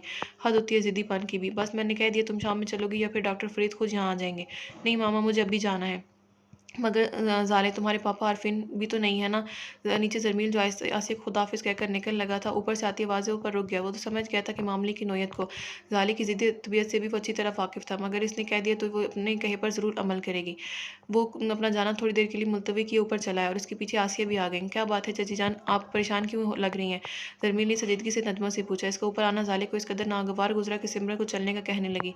कुछ नहीं ज़रमील बेटा, ज़ाले परेशान कर रही है, सुन नहीं रही मेरी। डॉक्टर फरीद ने कहा है कि वो शाम में खुद आएंगे प्लास्टर खुलवाने, मगर ये ज़िद्दी लड़की अपनी ज़िद पर अड़ी है कि अभी अस्पताल जाना है। उन्होंने कुछ उससे ज़ाले को देखा। ज़रमील की भी निगाहें ज़ाले की सिमत उठी थी। ज़ाले क्यों परेशान कर रही हो चाची को? ठीक तो कह रही है, शाम तक इंतजार कर लो। सिमरन भाभी मैंने यहाँ किसी से मशवरा नहीं मांगा है, जब बोल दिया कि जाऊँगी तो मतलब जाऊँगी। इसने तंग कर ज़िद्दी लहजे में कहा। ज़रमील भी समझ गया, वो तो उसे देखकर और भी ज़िद्दी हो गई थी। ज़ाले नजमे ने कितनी सख्ती से डांटा, उन्हें ज़ाले का लहजा सख्त नागवार गुजरा था। ये तुम्हारा आखिरी फैसला है सिमरन भाभी, चलें भी। इसने ज़रमील को बुरी तरह नज़रअंदाज कर दिया। इसकी बात की कोई अहमियत नहीं दी। हटो तुम दोनों, इसने करीब आकर हेरा और सिमरन को हटने के लिए कहा। दोनों पीछे हटी कि ज़रमील ने झुककर ज़ाले को अपने दोनों मजबूती हानी बाजों में किसी नाजुक सी गुड़िया की तरह उठा लिया था। ये क्या बेहूदगी है? वो तो इसकी इस हरकत पर सरतापा से लग कर रह गई, मगर इसने कोई नोटिस ही नहीं लिया। तो इसने मजामत की, दूसरे पाँव में भी प्लास्टर चढ़वाने का इरादा है तो बताओ, मैं यहीं से छोड़ देता हूँ। पहली सीढ़ी पर आकर इसने हल्का सा ढीला छोड़ा तो इसके डर के ज़रमील का मजबूत शाना सख्ती से पकड़ लिया, जिस पर वो धीमे से मुस्कुरा दिया। छोड़ना तो आपका पसंदीदा मशगल है, वो तन से बाज नहीं है। ज़रमील भी इसके तंज को अच्छी तरह समझ गया। मेरी जान, एक मौका तो दो, जिंदगी भर खुद ही मेरी बाहों से निकलने की कोई ख्वाहिश नहीं करोगी। इसके तंज का बुरा मनाए बगैर नहायत चाहत से इसे देखते हुए शोखी भरे लबो लहजे में कहा। इसकी बेबाक गुफ्तगू पर वो बुरी तरह झिम गई। आप मुझे नीचे उतारिए, आपकी किसी भी चीफ गुफ्तगू से मुझे कोई दिलचस्पी नहीं है। हकीकत तो ये थी कि वो इसकी बेबाक गुफ्तगू से अंदर ही अंदर सहमने लगी थी। इन 2 सालों में ज़रमील बहुत बदल गया था, जिसका अंदाज़ा से हो चुका था। कौन कह सकता था कि सोबर से संजीदा रहने वाले गुस्से वाले ज़रमील का ये रूप कभी भी देखने को मिलेगा। बस गुस्से में ये बात बोल दी थी कि अल्लाह करे तेरी किस्मत में ज़रमील भाई का साथ हो, जिस पर वो कहती ज़रमील भाई को अपनी तरह की कोई संजीदा सी मैच्योर लड़की चाहिए। मगर किसे मालूम था कि दुआएं यूं भी कबूल होती हैं। शोखो चंचल चुलबुली सी, हरदम हंसने मुस्कुराने वाली मैच्योर सी ज़ाले ज़रमील जैसे अकड़ू बनने के नसीब में लिखी जा चुकी थी। सोच लो, अगर तुम खुद नीचे उतरने का बोल रही हो तो मैं तुम्हें सीधा अपने और तुम्हारे मुश्तरका बेडरूम में उतार दूंगा। फिर चाहे कोई कुछ कर ले, वहां से तुम्हें कोई निकाल नहीं सकता। तुम जानती तो हो मेरी जिद को। जुमानी बात की सरकोशी का मतलब वो अच्छी तरह समझ गई थी। इससे पहले कि वो अपने कहे पर अमल करे, पीछे सिमरन भाभी मामा को जोर जोर से पुकारने लगी। चंदा, मैं बिल्कुल आपके पीछे खड़ी हूँ। बहुत करीब से नजमा की आवाज़ है तो ज़रमील ने हल्का सा रुख मोड़ा। वो चारों मुंह नीचे किए धीमी सी मुस्कुराहट लिए खड़ी थी। ज़रमील थोड़ा सा खफीफ सा होकर रह गया। यकीनन इन लोगों ने इन दोनों की सारी गुफ्तगू सुन ली थी। भोले से मुस्कुराते नीचे उतरा और आहिस्तगी से अपनी गाड़ी की फ्रंट सीट पर बिठा दिया और दरवाज़ा बंद किया। आप लोग यहीं रुके, मैं ज़ाले को लेकर अकेले ही जा रहा हूँ। इसने इन चारों को आने से रोक दिया और जल्दी से ड्राइविंग सीट पर बरजमान हो गया। ज़ाले ने विंडो से सिमरन को आवाज़ दी, मगर ज़रमीन ने आगे बोलने का मौका दिए बगैर गाड़ी जन से आगे बढ़ा दी। सिमरन भाभी को तो आने दें। इसने ज़रमीन को घूरा। क्यों, मेरे साथ अकेले जाने में क्या कबात है? शोहर हूँ तुम्हारा, जिम्मेदारी हो तुम मेरी। शोहर जिम्मेदारी? ज़ाले मुँह ही मुँह में बड़बड़ा के रह गई। बहुत जल्दी आपको मेरी जिम्मेदारी का ख्याल आ गया। चलो, देर से ही सही आ तो गया। अब तुम भी अपनी जिम्मेदारी कबूल कर लो, सारी नाराज़गी दूर कर लो, मेरे पास वापस आ जाओ। ज़रमील ने हल्का सा गर्दन मोड़कर ज़ाले को देखा। सरमई कांच में इसके लिए शोखी का एक जहां बात था, जिस पर वो बुरी तरह नज़रअंदाज कर गई। कतई नहीं, ये आपकी भूल है कि मैं वापस आपके पास आऊँगी। इसने ज़रा सी सख्ती से जवाब देकर चेहरे का रुख इसकी तरफ से फेर के विंडो से बाहर की तरफ कर लिया, जिसका मतलब था कि वो इसे कोई भी बात नहीं करना चाहती। चलो खैर, ये तो फिर वक्त भी बताएगा। फिलहाल तो नीचे उतरो, अस्पताल आ गया है। कोई 1 घंटा लगा था इन्हें अस्पताल में। डॉक्टर फरीद ने इसका प्लास्टर खोला और सर का जख्म चेक किया। गुड गर्ल, बहुत जल्दी कवर कर लिया आपने खुद को। डॉक्टर अंकल, अब मैं कहीं भी आ जा सकती हूँ ना? ऑफ कोर्स माय चाइल्ड, आप इस्लामाबाद घूमने जा सकती हैं। अरे, आपको कैसे पता चला कि मैं इस्लामाबाद जा रही हूँ? बेटा, मुझे सलीम ने सब बता दिया कि आप इस्लामाबाद जाने के लिए किस कदर एक्साइटेड थी, मगर अपने इस जख्म की वजह से कैंसिल करना पड़ा। तो आप जब भी तो 15 दिन के जख्म को 1 हफ्ते में कवर कर लिया। ये तो आपने बिल्कुल ठीक कहा डॉक्टर अंकल। असल में फ़र्स्ट टाइम जा रही हूँ, इसलिए बहुत खुश हूँ। इसकी सब आंखों से खुशी की रोशनी सी फूट रही थी। इसके चेहरे पर इस कदर खुशी थी कि साथ बैठा ज़रमील मोहब्बत से देखने लगा। ओके डॉक्टर अंकल, अल्लाह हाफिज़। वो खड़ी हो गई। Okay my child, take care. वैसे तो अब इंशाल्लाह कोई दर्द वगैरह नहीं होगा, मगर फिर भी अगर सर के ज़ख्म में दर्द उठे तो मैं ये टैबलेट लिख कर दे रहा हूँ, इसे खा लेना। और ख़ास बात कर अपनी ग़ज़ा का प्रॉपर ख्याल रखना। डॉक्टर आफरीदी ने इसे एक वाइट पेपर पर टैबलेट लिख कर नाम लिख कर दिया था। ये था हमारा आज का नावल। उम्मीद है आपको पसंद आया होगा। अपनी राय का इजहार ज़रूर करिएगा। जल्दी हाजिर होंगी नावल के अगले हिस्से के साथ। तब तक के लिए अल्लाह हाफिज़।